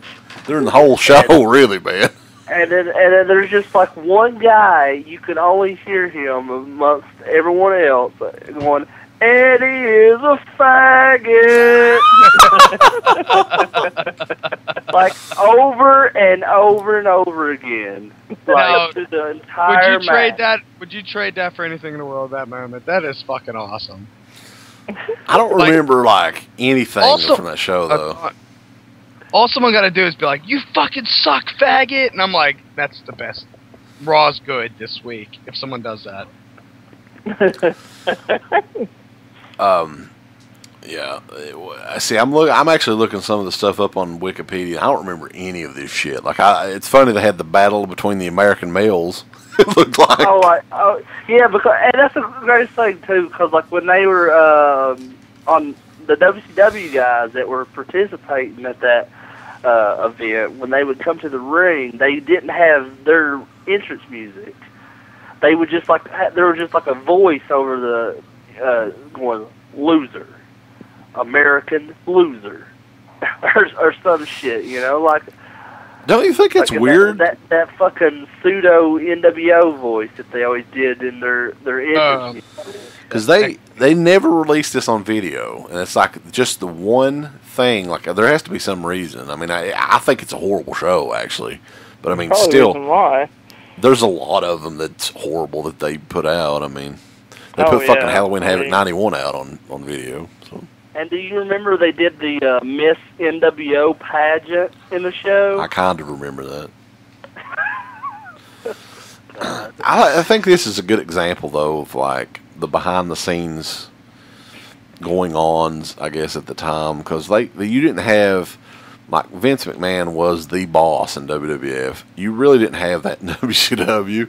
I mean, the boss was never there. Ted Turner was the big guy in charge of everything.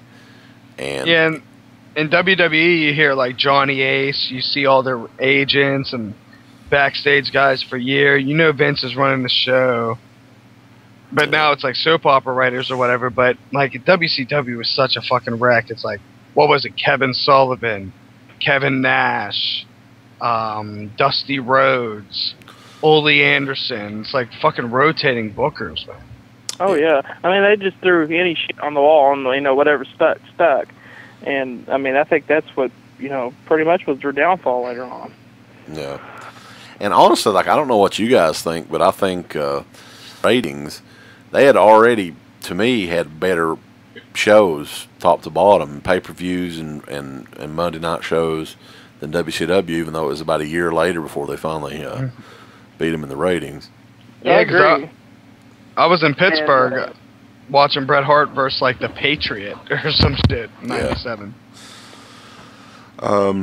So, like I said, I can't keep track of a lot of stuff that happened around this time. Hello? CK, Yeah. you there? I felt like you were cutting out. I'm getting some static. I'm getting static, brother. I think it's Runk's headset or something with. Are we good? Do you want me to hang up and call back? You're good right now. Sound all right. Sounds good. All right. Sorry, guys, for the bad radio. It's So- all right, brother. Just skipping around a couple things, I guess. I mean, you guys can bring stuff up too if you want to. Yeah, I wanted to bring, because like someone, I can't remember if it was Runk or Dave, they mentioned Kevin Sullivan booking. That was Runk. You know, okay, like I just wanted to bring, like, you know, 97, at least to my knowledge, it was his, the year he retired from wrestling. You know, and just like one of the most intense feuds I've ever seen. Him and in my Benoit. life. Him and Benoit, because you know the guy booked his own divorce basically. Genius. You got to do that shit, man. He's relentlessly intense. Go on. I'm very sorry. I appreciate it. You know, it's just like that shit was like some of the. I mean, the greatest match I've seen between the two was when they brought Jacqueline in as Sullivan's manager, and I can't. It's some kind of like death match that they did, and Woman and Jacqueline were strapped to each other, and so Benoit had Sullivan on top of a table, and he goes on the turnbuckle to jump on top of him, and then Jacqueline tries to cover Sullivan, but Benoit just jumps on both of them and nearly breaks Jacqueline's fucking back. And it's like one of the most insane matches I ever seen in WCW. Like that feud was just so intense. I bet it wasn't as crazy as Benoit versus Seed. I'm sorry. That's wrong. If you talk about, you know, WCW about that time. I mean, if we're talking about the '97 era, I mean, you got to start thinking Goldberg too. I mean, unbelievable. Him versus Hulk Hogan. The build-up. What was that? A year plus?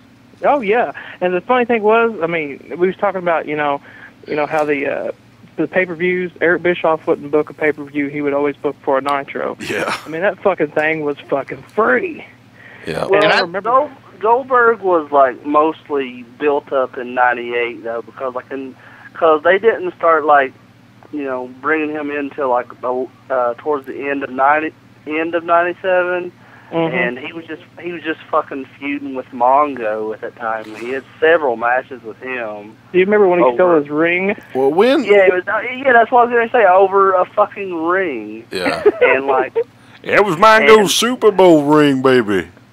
and like Deborah tried to hire Goldberg to take out Mongo, and then like Halloween Havoc or Fall Brawl, one of those pay-per-views, before the actual match, Mongo took out Goldberg with a pipe or something in the bag, so he wasn't able to participate. So Alex Wright had to take his place. My name is Russell Lennon Rudder, and Stephen Mongo McMichael, or whatever the fuck his name is the least marketable wrestler of all time. How the fuck was that guy?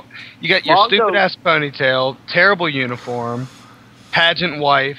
He was funny, though, man. Like, I did enjoy when he was actually announcing on Nitro for some reason. Because Yeah, you're a fucking hillbilly. I mean, Mongo is, to me, the worst wrestler that ever lived. Oh, fuck. Whatever Here's happened to what that it was. guy? I think he's... How that guy was a fucking horseman, I will never know. I mean, I would put Paul Roma over Mongo any day of the fucking week. I wouldn't at all. Paul Roma could work. You guys are crazy. In ring? He was decent. No, he wasn't. Paul Roma. Way to no sell me. Paul Roma was like the epitome of what we were talking about earlier. He was like the robot that couldn't work. Like he was like Dean Malenko. If Dean Malenko worked like fucking who's that son of a bitch we always talk about, and make fun of? Oh yeah, Mark Henry. I thought he was pretty wonderful, man. He But you know, like when they did Ric Flair's retirement thing in WWE, when they brought out all those guys, and you know, Benoit wasn't out there obviously because he fucking killed himself and his family. Damn, I was hoping Benoit. Dean Malenko and Arn Anderson and all the other past horsemen. Where was Mongo? Where was Ole? Ole wasn't there. Sucks. Ole wasn't there either. Ole's a little bridge burner. I heard fucking Arn don't even like him. He's a little, he's kind of a little shady with his booking, and I think that kind of turned off some of the Horseman guys. Yeah, but I don't remember what the fuck we were. How we're at Gold. When did they introduce the Sting Crow thing? Like, was that in 96? In 96, well, like the whole thing with Sting, you know, started with in 96 actually, because like when you know, like because the NWO tried to mess with WCW, trying to turn WCW against Sting by, you know, introducing their fake Sting, and then it all started at Fall Brawl in '96, and then Sting revealed himself to be, you know, it was just all a ploy by the NWO, and then, you know, he just told, well, you guys don't fucking trust me or whatever. You know, it's not what he actually said, but he's like, I don't think he said anything. He just showed up one week. He's like, you guys, you know, he said the same thing that Hogan said at Bash at the Beach, so you could stick it, you know, whoever. And then, like a few weeks later, they had like that fake Sting, like wrestling on Nitro, and then the real. It was like Brandon Lee's replacement in Crow 2. And he was, he came out there with the Crow, and he spoke for the last time. He goes, the only thing for sure with Sting is nothing's for sure. You know, that was the last word. I'm sure that was never planned that way either. They were like, oh, it'd be cooler if you just shut up. Here's the thing about Sting, man. He wasn't over with me. I'm like, dude, is this dude ever going to wrestle? He's just sitting in the rafters. But the crowd fucking bought into it every time. Yeah, the sad thing is... I know I did, because I was a huge mark for him anyway. And then when they were just pulling that shit week after week, like, especially this one time, I remember in particular, like, when they had, like, an army of Stings coming out to the ring, like, and the NWO was like beating the shit out of each, like one Sting come out, like and one member of the NWO would beat the crap out of him, and then they would fall out of the ring, and then one came in, and like they all had like those those Crow Sting masks on, and like wigs, you know, and like Buff Bagwell hit one. And then he didn't go down, but Buff Bagwell turned around, did his little dancing pose shit, and then like he just does the Scorpion Death Drop on Buff Bagwell, takes the wig and the mask off. It's the real Sting. And I'm just like, holy shit, you know, it's fucking Sting. And he just clears house. The problem is though with that whole thing, and it was built up. It was the best build that WCW ever did, because they weren't really known for building up anything. They couldn't, like, where Sting didn't wrestle for so long, and they finally wrestled at the Starrcade that year. That match sucked. Yeah, it was. Like, that was awful. It really did. And god damn, it sucked. Because this character was so cold too. Like, he couldn't have the charisma in ring, like, psychology-wise, to get the crowd into the face, because he's like a face with the star character. Like back in the day, but like he didn't do woo, but didn't he do like an owl type thing? Yeah, he did like a howl. Yeah, well, I mean, somebody mentioned on our YouTube comments before, like the match that he had with Hogan, I think it was a Super Brawl in '98. Like the next match they had for the world title, that one was like a lot better than the Starrcade match. Yeah, like, a lot better. Well, they fucked up the ending of the Starrcade match too. Like, I don't know what the deal was with that, but like Nick Patrick, I think he was supposed to count quick or something, and he didn't. He counted like the regular 3 counts, and then like it just looked normal. He was supposed to be fast, but it just looked like a normal 3 count. Yeah, he probably picked the wrong spot in the match. He probably didn't think at the end. That was just legendary WCW. I mean, typically, actually. Did he die of cancer? Who's that? Nick Patrick? Yeah. No, that was Randy Anderson. I think was the one that. I know that other referee in WCW died, Mark Curtis. Yeah, he was referee for Smoky Mountain too. And the WWE one died, didn't he? Like in the 80s, like one of the WWE refs. Like he looked like he was in his late 20s. Oh, let's see. I think it was Gorilla Monsoon's son. Died in a car wreck or something. I forget. But any other memorable things, you guys, from '97 that you can think of? Yeah, there was one thing. DDP Savage. Well, sorry. Well, yeah, there's that too. Go ahead. You go ahead and talk about that, Runk. Shit, I don't know. I was sitting at home jerking off the fucking black girls. The fuck. I just heard the match was fucking dope. I started. Believe me, like it was the Goldberg shit, '98, and like WWE. But I heard that match was good. I used to watch them at my friend Squid's house.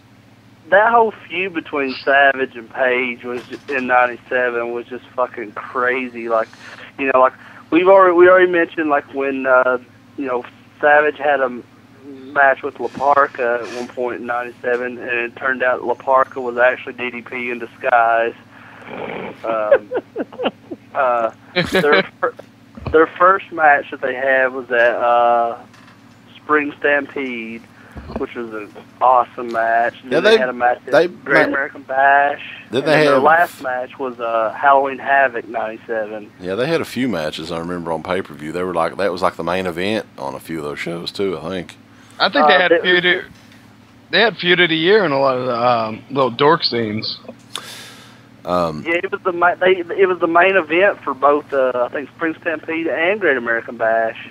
But like I wanted to say that my favorite match of all wrestling, my favorite match of all time took place in WCW in '97, and that was the Eddie Guerrero Rey Mysterio Jr. match at Halloween Havoc '97. I think I saw that. Well, I think on the Eddie Guerrero disc. Something that a lot of people, it's not really a match, but a lot of people talk about it on DVDs and stuff like that, was the whole, they started doing the spoofs, and WCW definitely started this, where they were making fun of Arn Anderson. The NWO was, the funniest thing, I always thought the funniest one was Conan dressed up as Mongo. It looked exactly like Mongo, like just a miniature Mongo. It was awesome. Yeah, that was right before Fall Brawl when they did that, because when they did the Horsemen did the actual thing with Hennig, with Arn Anderson saying, giving him his spot or whatever, and then the NWO they did a parody of it with Nash being Arn Anderson, and he goes, I not only give you not any spot, not my dog spot, not a liver spot, but my spot.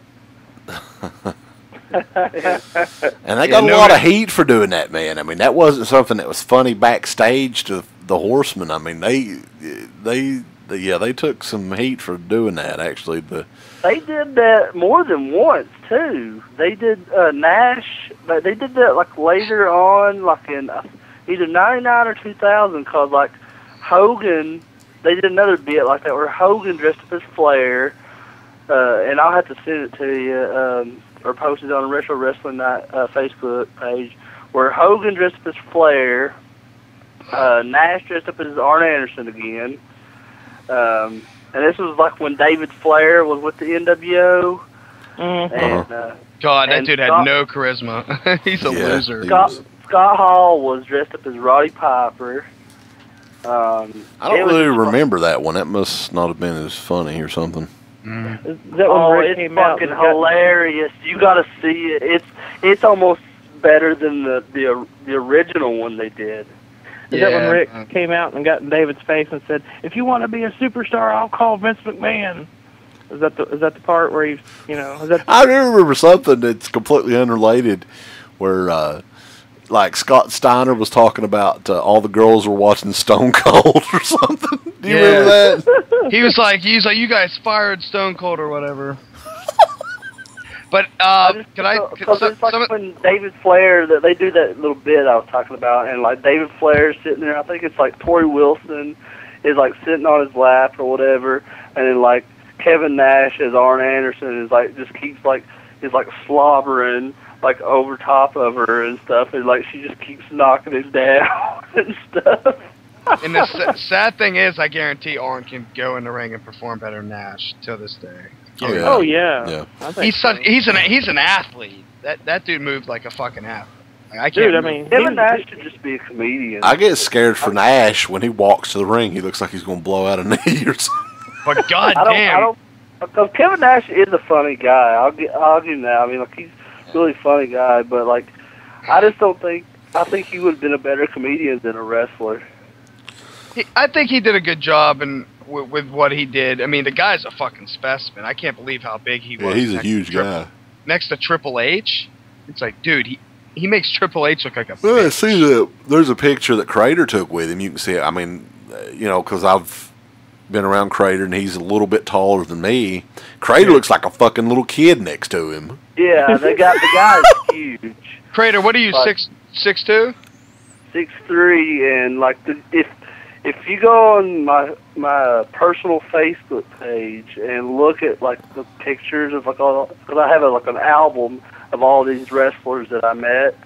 You should tag all of them on the retro wrestling thing so everybody can see them. Yeah, I'll do that.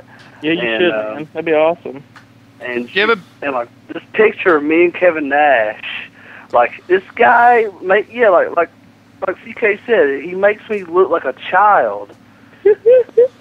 Yeah, I mean he's a total you're like at the not even at the tip of his shoulder really. And Crater, that's what I was talking about the other day. Like you might have thought I was getting shitty about Henry about who can beat who in a fist fight.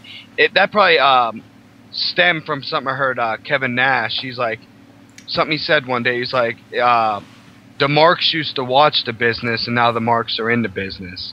So he's talking about these little guy wrestlers, but he's talking about how wrestlers used to be tough guy attractions. Now, they used to just be barrel-chested guys, but then in the Vince McMahon era, it became either steroid guys or just big guys like him. And the nice thing about him, he wasn't some goofy... Some people about, he's unathletic, but he wasn't El Gigante or whatever, however you said his name. He had an interesting thing for a couple years. Just say Giant Gonzalez. Okay. God, that's the worst gimmick ever. Did Harvey... Harvey Gonzalez was brilliant. Yeah, Harvey Whippleman never fucking managed the champion. Yeah, definitely do a worst gimmick show at some point. That'd be fun. That sounds good. Need to probably go into like 90 and keep going. And yeah, because we're only at 97 now, and we've got a ways to go. Oh my God, this almost 2 hours in. Yeah, almost. Think of fucking pumpkins on the strength. I'm gay. Celebrities that they brought in. We could mention that and. Yeah, like Karl Malone, Jay Leno, Dennis Rodman. Yeah. David Arquette. How can you forget David Arquette, the guy who ruined WCW? And maybe at this point, guys, because seriously, like I can't. I know Crater's been watching this stuff. I can't remember month by month the pay-per-views and shit like that. Maybe just talk about some of the big things that happened from this point on. Well, I think Goldberg winning the title. I think we kind of mentioned that. And that didn't even happen on a pay-per-view. That happened on a Nitro. Yeah, that hadn't happened on a pay-per-view. That happened on a Nitro. Yeah, and I think that they didn't even announce it until that Thunder. Yeah. It happened in Atlanta, in Goldberg's hometown. With the Georgia Dome. Yeah. Dude. And it was because what they did was he had to face Scott Hall like earlier in the night. And he beat Scott Hall, and then if he beat him, he got the title shot against Hogan later in the night. So obviously he beat Paul, and then he went on to face Hogan. And then when he beat Hogan, oh my God, that place erupted. I mean, It's over, man. And you know what I respect Eddie Guerrero for? And I might have said this on the show before, how much he stuck up when Goldberg. I mean, Goldberg's run had to come to an end, and Kevin Nash is a big guy, so I don't know if he wrote the fucking shit or not. But Eddie Guerrero sticking up for Goldberg and the business and making because when your guy's on top, if you scar his character to the point of no recovery, nobody else makes money.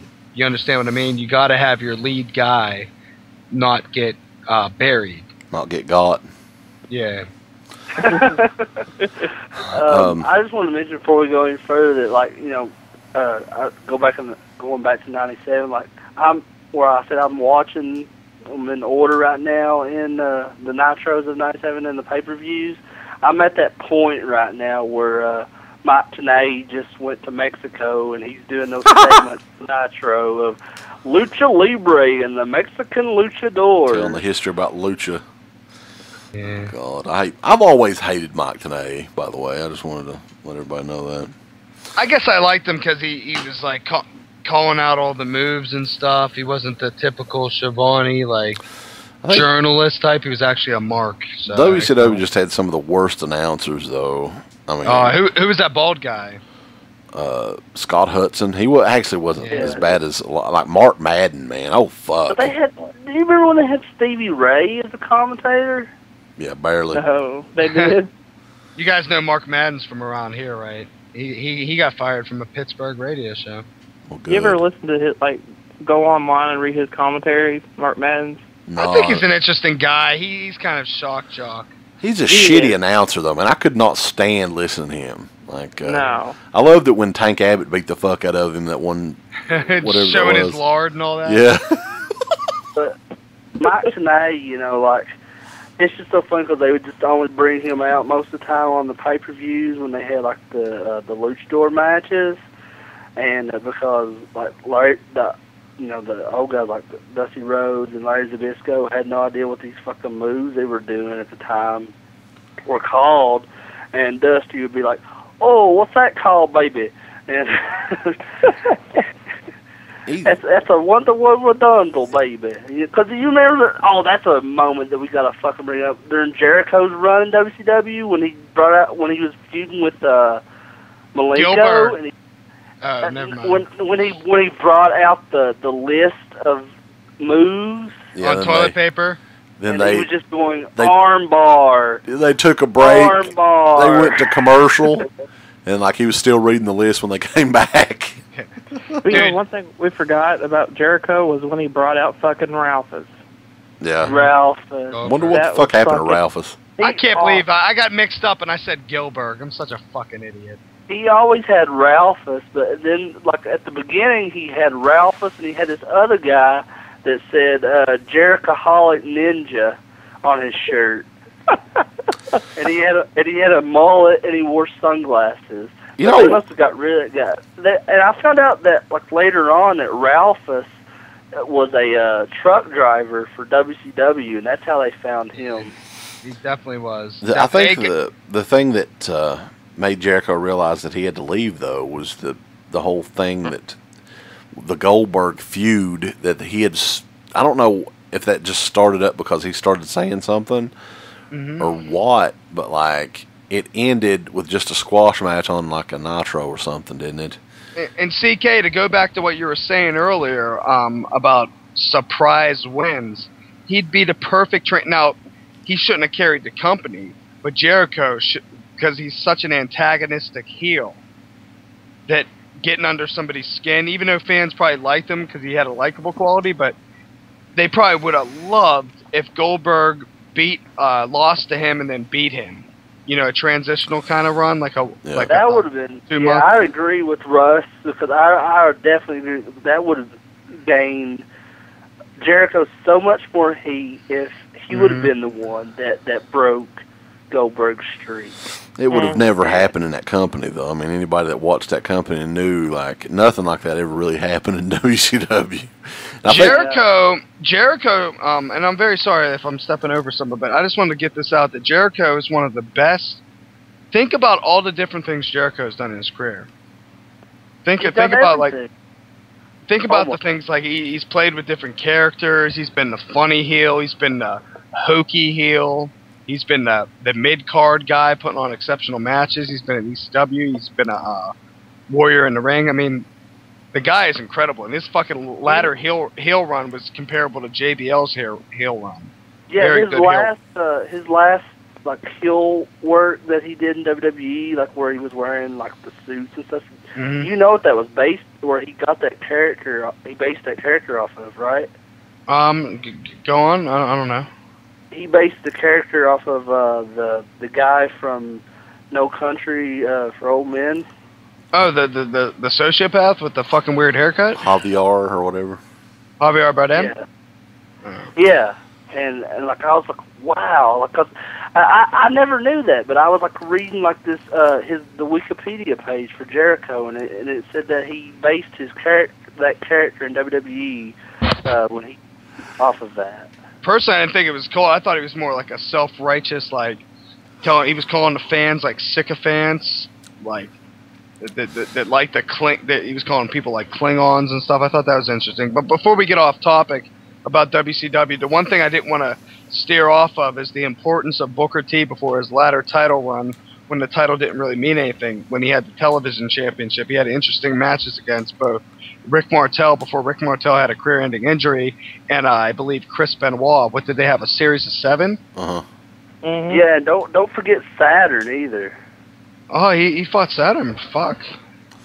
Yeah, Yeah, I love like Saturn. when he was having those matches with Martel, he was also. Oh yeah. Time Saturn with came in later, and I think Saturn came in impromptu because I posted that one match of Booker T and Rick Martel on Retro Wrestling Night. Cheap plug. And he fucking hit his leg off a cable. What the fuck is that? Yeah, that was when that was the reason behind Martel. Well, that's not when he didn't retire right after that, but like he had to take off for a little bit. There was a lot of people that got injured on the trap door for Ultimate Warrior. I remember hearing about that. Who did? Like, there was a bunch of people that got hurt because the ring had a trap door in it, and like it was, I don't know if the trap door was made of something other than what the ring was made of, but they would like fall on the trap door. And like, WCW was bad at stuff like that. WWF, legends. ECW, legends. They don't fuck up their ring. Like, when they have a rigged ring, nothing fucks up. Something else that totally fucked up WCW too, and I think that's when the ratings started going down for them and up for WWF, is when they introduced, like, Nitro was 3 hours after a point. Yeah. Every Monday it was 3 hours long. And like Thunder. Disco Inferno versus Scott Riggs or some shit. Yeah, they'd introduced Thunder, which was another 2 hours on Thursday nights. Mm-hmm. It's like, and in addition to the other shows, they had like 2 hours for WCW Saturday night.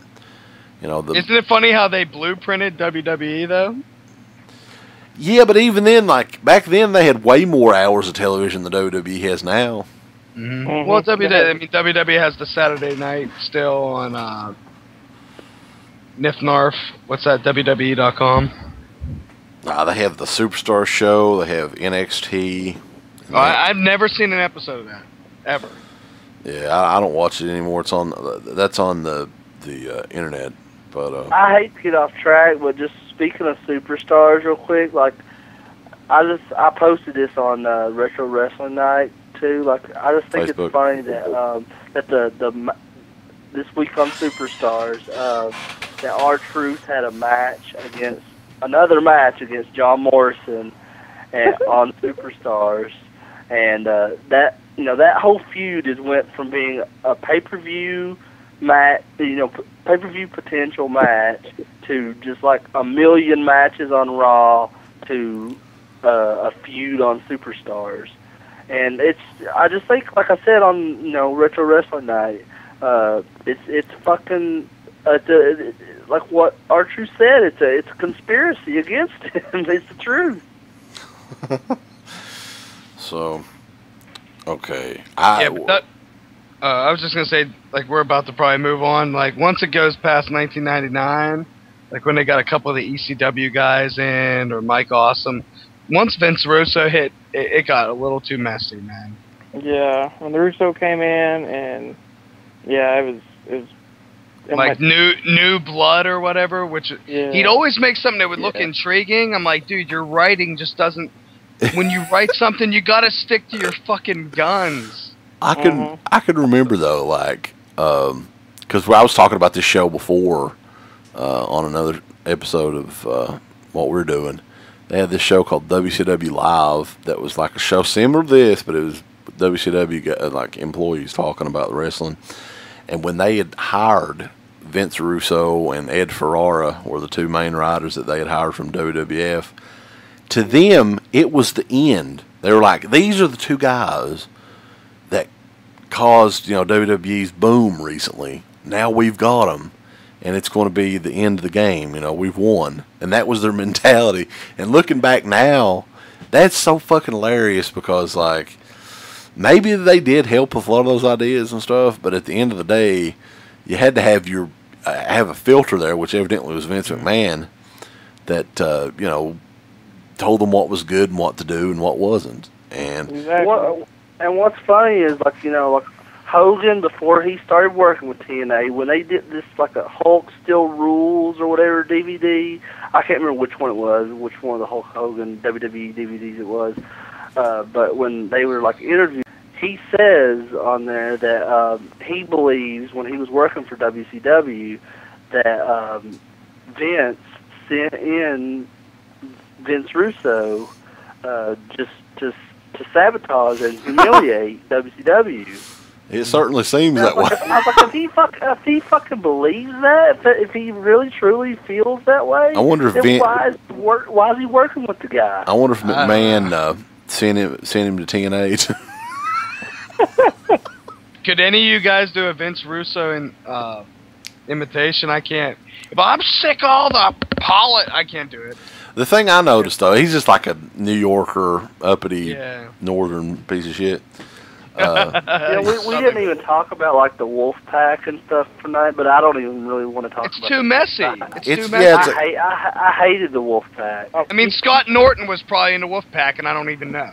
Well, it's like, we didn't mention this too, but like, there were more people in the NWO. Like, Dusty fucking Rhodes was in the NWO at one point. Dusty Rhodes. Really? And we didn't even mention Raven's Flock either. There were so many different factions going on in WCW. Raven's Flock was interesting. Especially Vampiro and ICP. And the Misfits. The Misfits were with Vampiro at one point in WCW. Yeah. Well, I actually liked Vampiro. I thought we were going to talk about the Misfits in action. Well, they did that too, but I was talking about the band, the Misfits. And do you guys know that G.I. Bro was a Booker T character in like early 90s? Yeah, global. Yeah. I can't believe that. Because when he was that, I was like, God, is that borderline racist? But like the big thing that Russo, I guess when he started out, the big feud I think that he built to was, what was it, the New Blood versus the Millionaire Club or something like that? The Millionaires Club, yeah. God damn. That was his big thing. Like I mean, they just had like everyone. It's like you never knew if Sean Stacey or whatever his name was.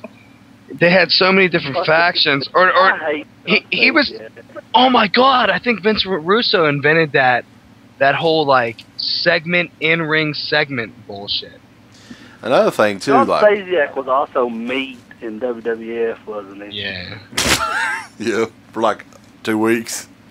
Yeah. I just remember. I don't know. He was there longer than that because I remember they bring meat out there like week after week, and like he was with that group of like Terry Runnels and them called TMS, and then that was a shitty period too. Like fucking him before his matches, and like he'd come out there all like he's worn out, and like as soon as he get in the ring, he get the shit beat out of him. WWF at the time had some really shit. I mean, that was awful. I think Vince Russo probably put some of his stink on that I shit. remember having a Nintendo 64 and then having WrestleMania 2000 for Nintendo 64 and seeing me as a playable character on there and being like, what the fuck? Who wants to be that guy? What if they had beaver cleavage on there too? Well, he was Mosh on there. So. God, was he actually juiced though? God damn. Yeah, I'm sure. Like, I've not heard anything about that fucking guy, so who knows? I think he's still alive though. He's probably built a target somewhere. Yeah, for fucking Ric Flair to shit on. He's probably fishing with Scott Putski somewhere. What are they? Sons of famous wrestlers? Yeah, they're both roided up, or they were. Another thing about Vince Russo though, and Ed Ferrara, actually, both of those guys, nobody knew who the fuck they were, and they were becoming on-air personalities. Like, I'm sure it was Vince Russo's idea to be like, kind of like the Vince McMahon character for WCW. Yeah, even Vince Russo gave himself the world title at one point. Mm-hmm. The crazy thing, I think, the dumbest thing, I mean, it might have not been, it looked kind of fresh at the time. He created that, like, he was really doing the in-industry shit for the marks. Yeah. Like, for the people reading, like, shooting backstage segments, like, with a room not looking like a room, it looked like a studio. And it was a clash with what the WCW fans wanted, too. Like, he was, like I said, he's a New Yorker. He didn't understand, because WCW primarily was a Southern wrestling promotion. You know, the fans, let's face it, I mean, Crater, a lot of people around here have never even turned on a computer, still to this day. And there are a lot of the people that would go to those shows.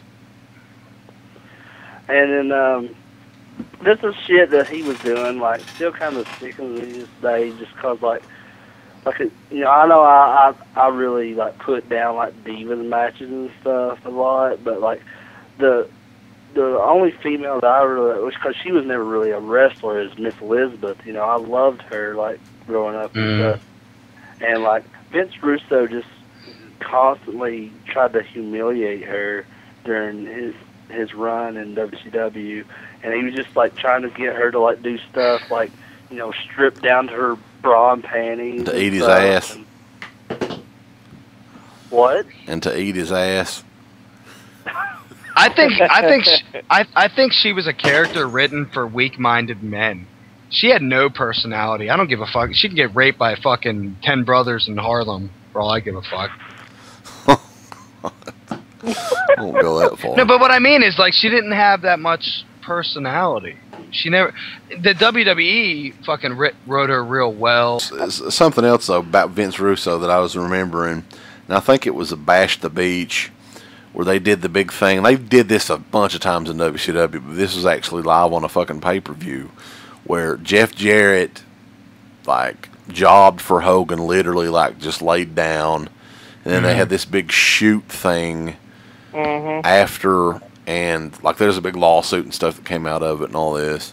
God, so it was real? It was definitely real, not work? No, it was real. And you can watch it. That's another one you can watch on YouTube. I remember when this happened, Russo was, like, cussing like crazy on pay-per-view, and you got kids in the crowd, stuff like that. It's a Southern audience.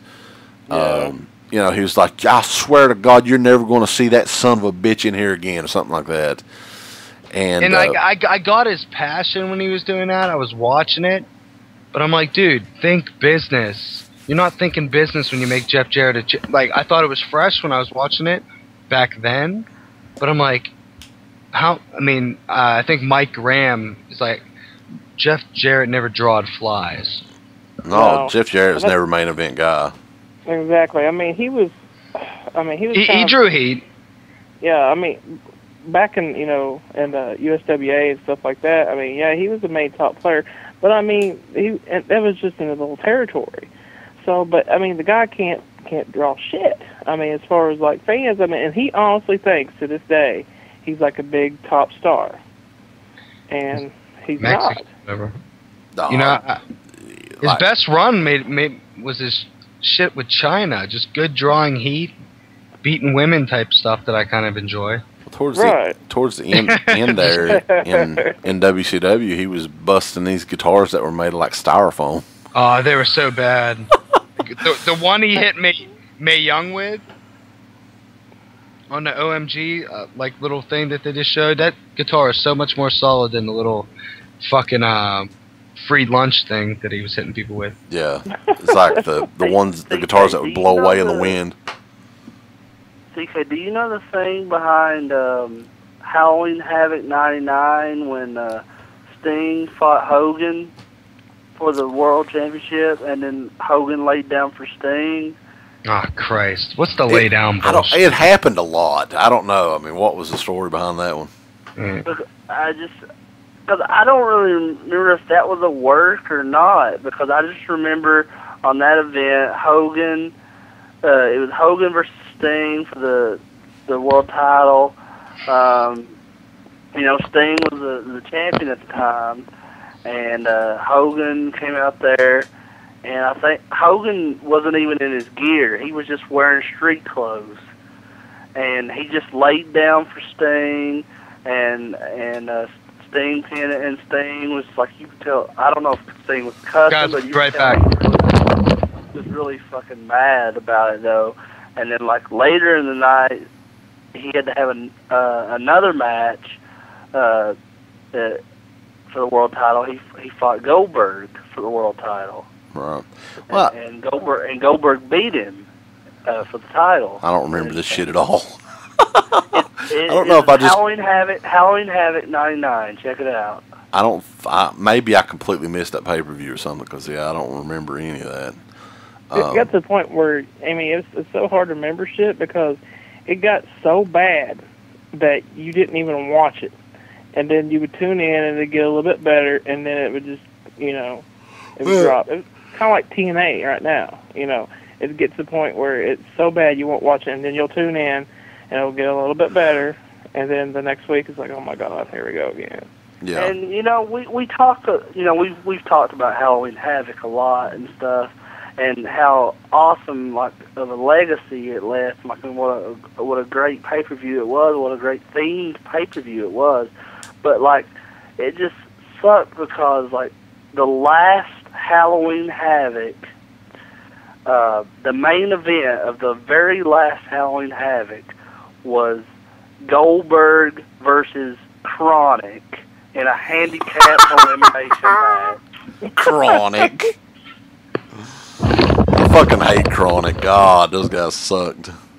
What are you guys talking about, man? I just took a piss, and I was looking for wings, and I forgot I was drunk at the bar, and I was talking left about the you know, how we've been putting over, like, Halloween Havoc, and how what a great themed pay-per-view it was.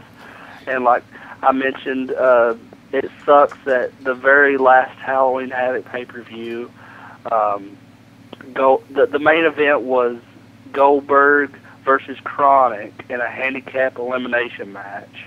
God, dude, WCW, man, they were one of their last pay-per-views. I don't know if that might have been it. I think I was reading at the Ed, now that you bring that up. I was like, dude, what was up with that? They had like 3 handicap matches on that pay-per-view or some shit. Yeah, because a lot of towards the end there a lot of the guys that, like, I think it wasn't too much longer that Goldberg injured himself, and he was out for, like, I don't know how long. Mm-hmm. And, like, Sid broke his leg. Yeah, that was vicious looking. You didn't have hardly any main event guys. I mean, I was actually... Sting and Flair were on their way out. Sting was like, Sting works more nowadays than he did back then, no doubt. Yeah. I mean, Flair was still there. Scott Steiner was there. Diamond Dallas Page was there towards the end. And those were pretty much the main event guys, I think. I think Macho Man got too roided up and he couldn't fucking perform anymore because he was too chiseled. I'm kind of looking on Wikipedia right now, and like some of these events, but I don't remember some of the matches. Like, I don't remember on some of these events, like the last ever Starrcade of WCW Starrcade. The main event on it was Scott Steiner and Sid Vicious for the world title. I kind of didn't Sid Vicious injure himself? Who did he injure himself against? Well, was that the event where Sid breaks his leg? Sid might have been it. I think Sid broke his leg. Who was he wrestling? What was the match? Steiner. He was wrestling Steiner. I think that was it was I think it's the was it called the Sin? Oh God. The Sin pay-per-view. Was that? That's the pay-per-view after Starrcade. Let me I think it was, because it was like January, Because I remember, like... Did Sid fight Razor Ramon in an event called Sin? No, Or, I think Scott they Hall, were... I mean? Scott Hall was in ECW at this time. This believe it says or not. the main event for Sin was a four corners match. Scott Steiner versus Jeff Jarrett, Sid Vicious, and Animal. Oh my God. Wow. Yeah, I remember this, because... Road Warrior Animal, that's who it was. What the fuck? Because Road Warrior, the big unveil was Road Warrior Animal. Like, he was like a mystery guy that just came out, and Sid had jumped off the rope, and like anybody that's seen that footage, it's fucking nasty. Yeah, Dude, I wasn't watching WCW at this time. I just remember I've seen that clip a ton of times where, you know, I've got this pay-per-view. Breaking his leg, but I don't remember. I've know seen this pay-per-view. Sid- I saw this live. I saw this pay-per-view live when it happened, because I remember like how grossed out I was when Sid was broke his- uncomfortable. I just remember I stopped watching WCW regularly at this point because I was just sickened by what was going on. I was participating in some the illegal... direction of it, and it's just like fucking, you know, you had people on pay-per-view like Mike Sanders and shit. Anybody that had DirecTV around that time, I was participating in a little bit of illegal activities, and I got to watch like pretty much every pay-per-view for free. So that's Shane Douglas fighting General Rection in a First Blood match, and what the fuck? For all the fans listening, the major thing that probably hurt WCW, which I don't like to put mad stock into people that don't have the best personalities in the world as far as characters go, but the truth is, losing Benoit, Saturn, Dean Malenko, losing those guys. And Eddie Guerrero. Yeah, Jericho before that, and what's his name got left in the dust because he, I guess, Shane Douglas. The Giant, when they lost the Giant too, that was another big main event guy. Oh yeah, he fucking opened up brilliantly at St. Valentine's Day Massacre. Look at all of these guys. Look at all these guys. How big they became later on. I mean, they were all main event guys, world championship. You know, all of them had world championships. Even Chavo, because like they even like gave him a little EC, you know, like the WWE's version. Yeah, when he was Kerwin White. Yeah, well, that didn't go on very long, but you know, but they gave him an ECW title run, like, you know, that was more than what he got in WCW. No, but in WCW, he did get to build his character on television. A lot of people don't give WCW credit. They built a lot of these guys, or gave them that platform. They might have been mid guys. Like Chavo doesn't ever deserve a WWF championship ever. No. He deserves to have that mid card role and do a good job, be on television. Now he's what, like almost 40? Yeah, I don't know what he's going to do, but big deal. I read an interview with Chavo here recently, and he's talking about either going to Ring of Honor or TNA. I think he's one of those guys, and you know, I can understand it. I guess if you're a pro wrestler, you're going to take it really serious and stuff like that. But I think that he thinks he's way more of a draw than he really is. I mean, yeah, he shit on Cena and. Crater, I read something you said about Cena. A lot of these guys do 10 moves, but I've also actually seen Cena in some pretty darn good matches as well. Now, on Chavo's defense, when he was bashing Cena, he's like, man, I put it in every day. It's like, I'm like, dude, he's looked generic in his matches too. But I just think people need to ease up on like bashing these main eventers and just like let everyone have their role. You know, everyone just needs to have the role. If they got a role on television, they're not working at Boston fucking Market, you know? But yeah, I mean, to end I just feel that, you know, like Cena, you know, like that, he just got that because of, not because of his skill, though. Well, he has charisma, but he's athletic. I mean, Chris, you got to look at it. Like, I don't have any friends, not one, that has a build like him. And I know it might be steroids or the bodybuilding. The way he jumps in the ring alone, I don't know one person that can do that. Oh, I'm not taking that away from him at all. Because he has something. But if he keeps jumping like that leg drop he does off the top rope, as impressive as that is, if he keeps doing that, he's going to pull a Sid and fucking break his leg too. He's a lot more. Like Sid was one of those guys. He never got on that fucking rope. Do you ever remember Sid jumping off the top rope ever? I never remember seeing that happen. He did a shoot interview where he said he's like, he was questioning it. He's like, dude, I don't do this bump. Like, I'm not comfortable doing this. Yeah. They're like, oh, You'll never see it again. look it up, man. Look it up. The last days or months, I guess, of WCW, though, is really, like, if you go back now, it's really, really, it's interesting to watch. It's depressing in a way, though, because there are the people that are on top or the people they're pushing that you see on there are either really fucking old guys like Terry Funk. They had Terry Funk on there, and they were bringing Dusty back to wrestle every once in a while with Flair and people like that. Or they were guys that were definitely not ready yet. Yeah, like Scott Steiner, Booker T, and Jeff Jarrett seem to be their triangle of people that are trying to push. Yeah, and Yeah, then like you mentioned Terry Funk, but they had Terry Funk feuding with Kevin Nash over control of WCW. Oh my they God, just did a bunch of stupid shit that never went anywhere, and it was just, and you'd bring in you'd have these stupid didn't they bring in who was the fucking guy that trained Goldberg and shit that nobody. Fuck. He was the power plant guy. He was like they would charge. They would bring him in to tag with Goldberg. Nobody gave a fuck. Had his shitty looking arm.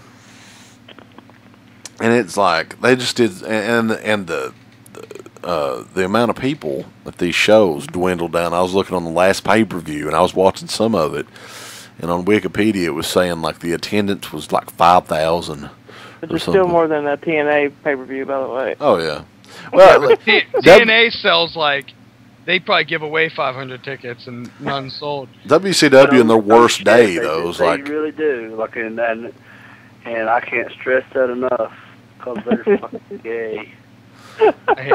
WCW was a touring promotion, though. That's the difference. I mean, their last day, they were still infinitely better than anything TNA has ever done. I mean, yeah, dude. Did you guys see that? What was the pay-per-view called? Greed or something? I forget what it was called. Yeah, Greed. Yeah, because the thing is, the first match was Kwee-Wee, a homosexual character, versus some indie guy, I forget his name, Easy Money or whatever.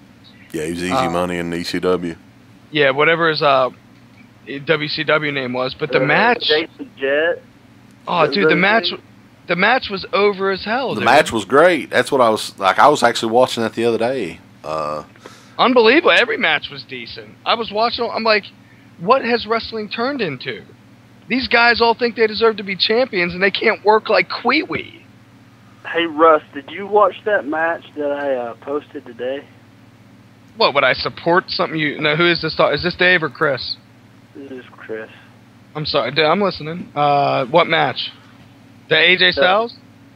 The one of Daniels, AJ, and Joe from 2005. No, because I said... Great match. When I went to go get wings, that's when I went and drank all day. I almost got in a bar fight, by the way. I told some dude I was... Well, when you get time, you need to watch that match. Oh, no, I'll watch it. I ain't gonna be a dick. I'll watch it. That's a badass match, dude. That's probably, in my opinion, that's probably the best match they've ever had. Yeah, that's what I was saying, because and I titled it that, it's the greatest TNA match ever. Did Samoa Joe's tits look better than Halle Berry's in Monster Ball?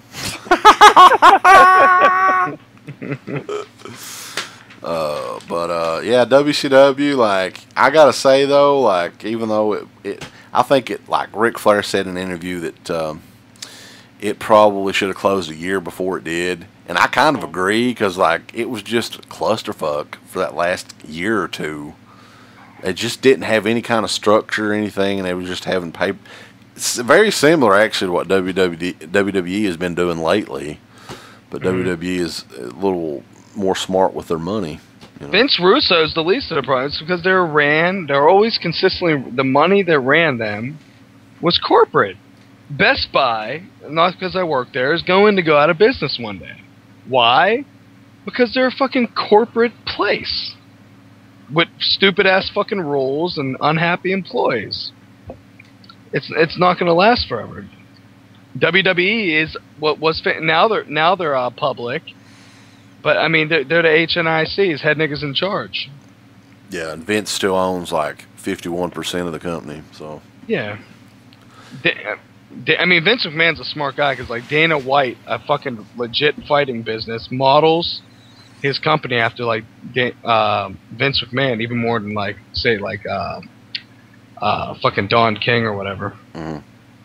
That's smart. I mean, because no matter what, if you're into wrestling or not, if you're a fucking business person, you have to look at Vince McMahon and say, you know, that man right there, that's a success. But guess what Dana White did? His employees, a dude got kneed in training in the face, hard as fuck, cracked his orbital bone. Mm-hmm. He got $50,000 worth of insurance to fix that. Vince McMahon don't do shit like that. Dana White has done that. There's people that think Dana White's a scumbag. His fighters have insurance. Oh, yeah. But yeah, WCW though. Did you guys watch the last Nitro? Oh, yeah. It was sad. It was sad. I mean, you didn't even have to watch the last Nitro. You could have been watching Raw and seen almost the exact same thing. Because you mentioned that cruiserweight tag title earlier, like a week before they started that tournament, and then like the next week was the last Nitro, and then they crowned the cruiserweight tag champions on the last Nitro. And you got no sold by CK. He's like, yeah. Yeah, that happened. we mentioned the cruise. CK, you jerk. The cruiserweight tag titles was probably not a good idea anyway, but I hate that shit. You might as well say I have a twat belt. Actually, like WCW back in the day, like had the United States tag belts and shit. That's what I mean. It's like, what the fuck? I gotta say, like, yeah, I hated the fact, like, even though I was always rooting for WWF and was more of a WWF fan, like, really, and it's kind of corny to say this, but it's true, like, when they had the Monday Night Wars and stuff like that, the real winners of that were the wrestling fans in the heat of it, because it was like, it's something that we're probably never going to experience again, and it's real competition. And I think it made both shows better for a while. And unfortunately, WCW was the one that lost. But I don't know if you guys agree with this. When WCW folded, ECW folded, all within a span of like 3 months there in 2001, WWF had like their most successful year ever that year. That was like one of their biggest years. Yeah, and their angles could have been better. Just showed that WWE wasn't perfect. I mean, even in the Vince Russo era, both shows are live. So when you're watching both, when you're a fan and a loyalist, you'd be like, holy shit, I like Nitro better than Raw this week. It happens some weeks. I totally agree that, that it was one of WWF's, one of their most successful years in 2001. When WCW and ECW, because they were waiting. People were waiting to see if anyone was going to show up in WWF. Yeah, and of course WWF fucked it up royally. Oh yeah, do you remember when WWE or WWF, I'm sorry, had the match between Buff Bagwell and who else was it? Booker T. Booker T. Was it Booker T? Okay, that was fucking horrible. It's Buff Bagwell's fault because Booker T can work. Oh yeah, I mean definitely. That whole idea was stupid, though. Like, it was like the last match on Raw, and they turned it into WCW. Had the little WCW logo in the corner. And didn't they have Scott Hudson and, was it Arn Anderson was announcing? Oh, no. I can't remember. I think it was. God damn.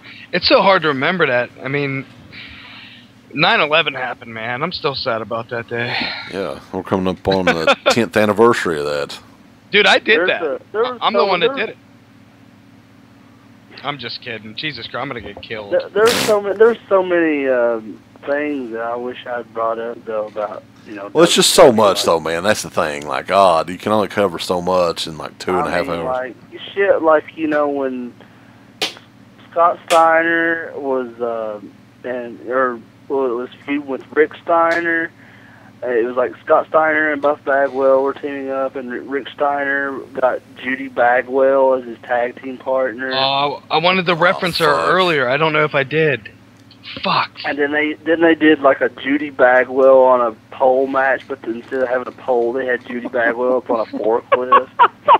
It would have been funny if it was like Cannibal Holocaust or Die on the Air through her cunt.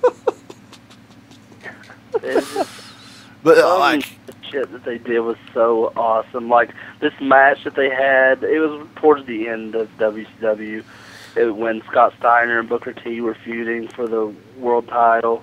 I'll say, and I think this might have been on the last Nitro, when they had it was like a four corners, there was like a pole on all four corners, and there was a box on the top of each pole, and there was something in each box, and one of the boxes contained the world title, and the other boxes contained something too, and in one of the boxes there was a photo of Scott Hall sucking dick.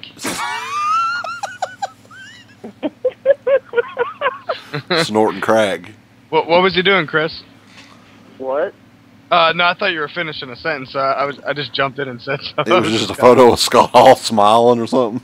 It was just a photo of Scott Hall, and then there was fucking crickets on my other line here, and it's like, wow. WCW just did. I guess that was only funny to me. How did that make any sense at all? Like, they would just do shit that was stupid like that. Like, they did this one thing too. Like, I remember on Greed, I was watching some of it, where I think it was the loser had to kiss the winner's ass with Christ. Dusty Rhodes and Ric Flair, and Dusty Rhodes had like a pile of burritos in the locker room, and he was like, I'm gonna be smelling real good tonight for the Nature Boy or something. And I was what about when Warrior came to WCW?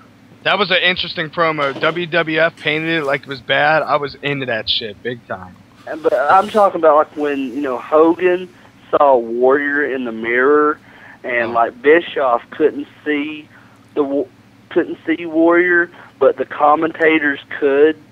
Only the commentators and Hogan could see him, but Bischoff for some reason couldn't see him. He was like the old school Cena. God damn. Do you guys remember Mike Awesome's entrance against Kevin Nash? No. Mike Awesome came in and he actually got the hit Kevin Nash from behind. That was pretty major. Yeah, and they said that was when he had the ECW belt or something. That's the ECW champion, Mike Awesome. God, Mike Awesome had a decent run that year, man. Fucking until he became that 70s dude or whatever. Yeah, and he even did business. I mean, he fucked over ECW, but then he went back, and WWE brought in Taz. Very interesting period. That was cool. That was cool. And the coolest thing about Mike... I went to that show up in Indianapolis. He said it was, he said the crowd, they brought Taz in. Place just fucking went nuts. Because that was a complete surprise. Nobody knew anything like that was going to happen. Think about that. They were both in different promotions, man. Genius. Yeah. Right. And remember when Taz went and fought Triple H on, I think it was SmackDown? Yeah, the ECW belt. Yeah. Dude, his run in WWE was, what, a year? Like, actually wrestling? Not even that, I don't think. God, like Kurt Angle, he had one of the best entrances ever. But another thing I wanted to say about Mike Awesome is that he's probably terrible on the mic, but when he was, wrestling, one time he went to the camera, he's like, I'm the best, damn it! I just love, stupid shit like that. I don't know. If you're familiar with Mike Awesome and ECW and compare it to his WCW run, it's like he fucking just he's like, oh good, I'm getting paid well now, I don't have to do anything, and he really... My favorite Mike Awesome, run in ECW was just, I know it was kind of a dumb feud, but I loved it, was his feud with Spike Dudley. Oh, I thought you were going to say Masada Tanaka, because that was the most violent match I've ever seen. Yeah, that wasn't really a feud, that was just a series of matches. Those were fucking killers too. Those dudes set the bar. But it was very, it's memorable. Some of that shit that him and Spike Dudley did, it's really memorable. What pisses me off, and we can do a whole show about ECW sometime too, was how Bruce Pritchard, he's a piece of shit, by the way. I used to listen to his podcast and just gave up because he's so annoying. Is that Brother Love? Yeah. Oh, I want to suck his None dick of those so bad. guys want to give ECW. now, because that makes him an even bigger piece of shit. none of those guys want to give ECW any credit at all when they know for a fact that's where that fucking Attitude Era came from. I don't give a fuck what anybody says. That's exactly, like, if you watch ECW from 96 and then see how WWF morphed into, like, the Raw is War thing. It was the whole Brian Pillman and Stone Cold and Mankind are responsible for it. Yeah. It's bullshit that they, like, you should hear the shit the guy says about ECW.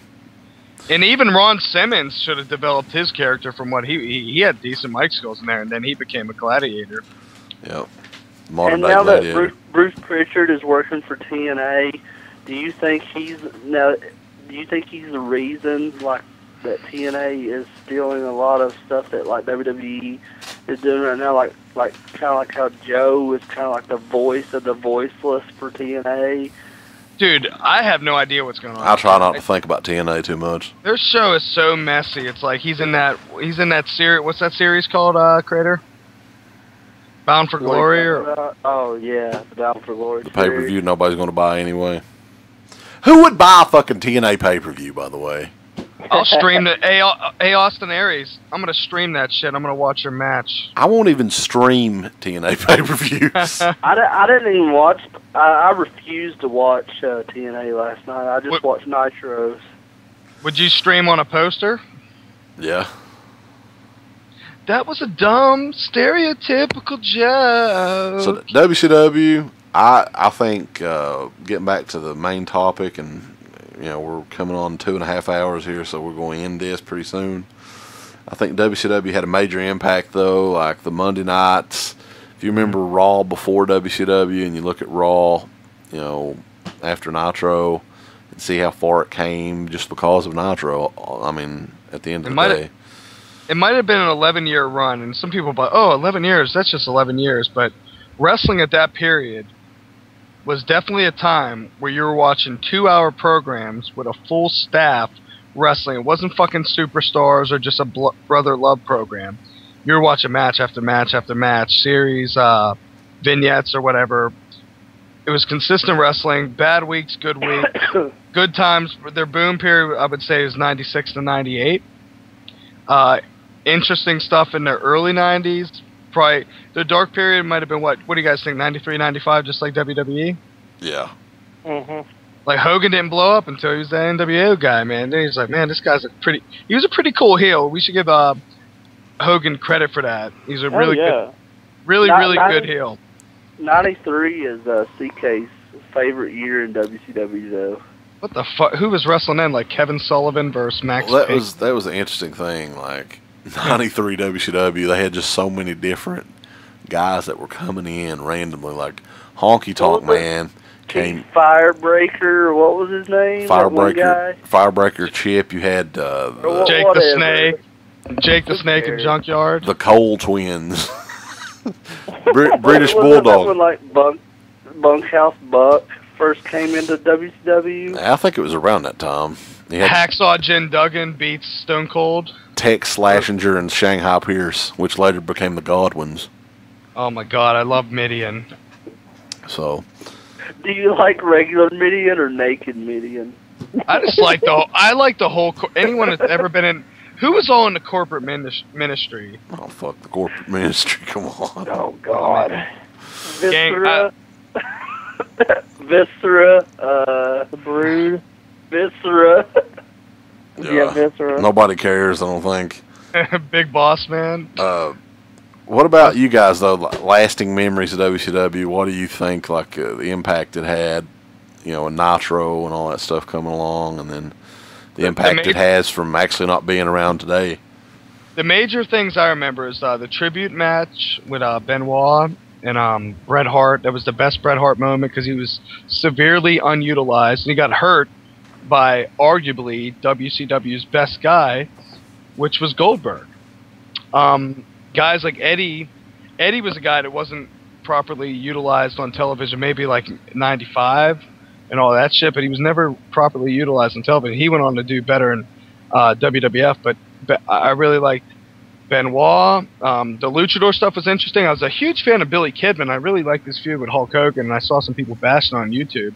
I thought that was a pretty interesting Vince Russo era thing.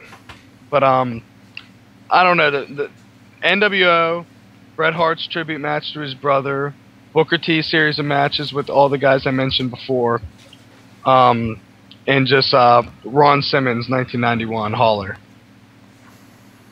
All right. Things I remember is the Monday Night War, of course. I mean, you got I'd watch Raw, and then I watched Nitro right afterwards. So that was pretty cool that they re-aired it. I pretty much just remember high school. I remember wearing the NWO shirts, going to see Nitro when it was in town. The whole NWO thing. I remember when the thing that hit me is when Scott Hall, Kevin Nash came over. Because, like I said before, to me, you knew it was a storyline, but there was that little bit of, of you that was like, what if this isn't?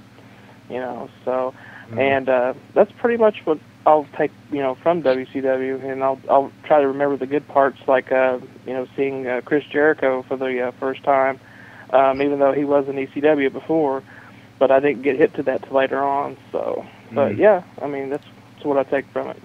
And just to speak on that real quick, I just want to say Chris Jericho had a classic heel turn. I'm not just saying, like, I know the specific moment, but he used to do the typical, like, hanging with the fans bullshit, and he just turned into a complete, like, jackass. So I really like that heel turn. Yeah, it was killer. Crater, you still on there? Yeah. Lasting impressions of WCW, and you'll be the last one on here. My last what now? What kind of impressions of WCW? You think about WCW now?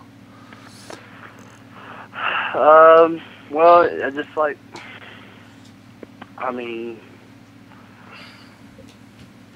the biggest impression it made on me was, just it kind of just changed my life, really, like, as far as wrestling goes, because, like, I was a huge wrestling fan before that, but, like, but not in, in the mid-90s. I was almost 10 years old when the whole NWO thing started, and then, like, and I was watching both promotions, both WWF and WCW, but, like, when, I remember, and I'll never forget this, to this day, I was almost 10 years old, and I was on vacation in Virginia Beach, and I was watching the Nitro the night after Bash at the Beach, and seeing Hogan turn heel, and I just could not believe it, and just fucking freaking out as a kid, and just like saying, oh my God, Hogan is the bad guy, and just as a kid, that just like my mind, I couldn't wrap that around my mind, like, and you were probably crying. And just like, and then just seeing like people like Rey Mysterio and Dean Malenko and all these cruiserweights and Chris Jericho, just do the stuff they did. Like, I'd never seen, people do the stuff that they did before. And then like in Eddie Guerrero, and just it's everything around that time just changed. It just completely changed for me, and that's pretty much it for me. I'll just leave it at that. Yeah, and it was a great time to be a wrestling fan, and like we were saying, there's a lot of stuff that we all remember, and the memorable things will stay in our minds, and like, thankfully, a lot of the stuff towards the end, we have to actually go back to remember some of it, but I guess that is it for the Nitro WCW Rise and Fall of edition, I guess. So it's been fun playing. I've had a really good time talking about it, and hopefully we can do something neater next time. It'll be super. Thanks for asking. So until the next show, and I guess we will discuss it privately. I have no clue what we're going to do. We'll try to do something completely different than this. We're going to talk about the career of El Dandy. Yeah. I like the Bret Hart talking about it in that one promo. That's hilarious. El Dandy retrospective next week. So until then, I'm the Creepy Kentuckian. I'm Crater. Daveamania. And I'm the legendary motherfucking Runk. And we are The Fizzizor. Holla. We'll see you guys next time. Alright, thanks for listening, folks.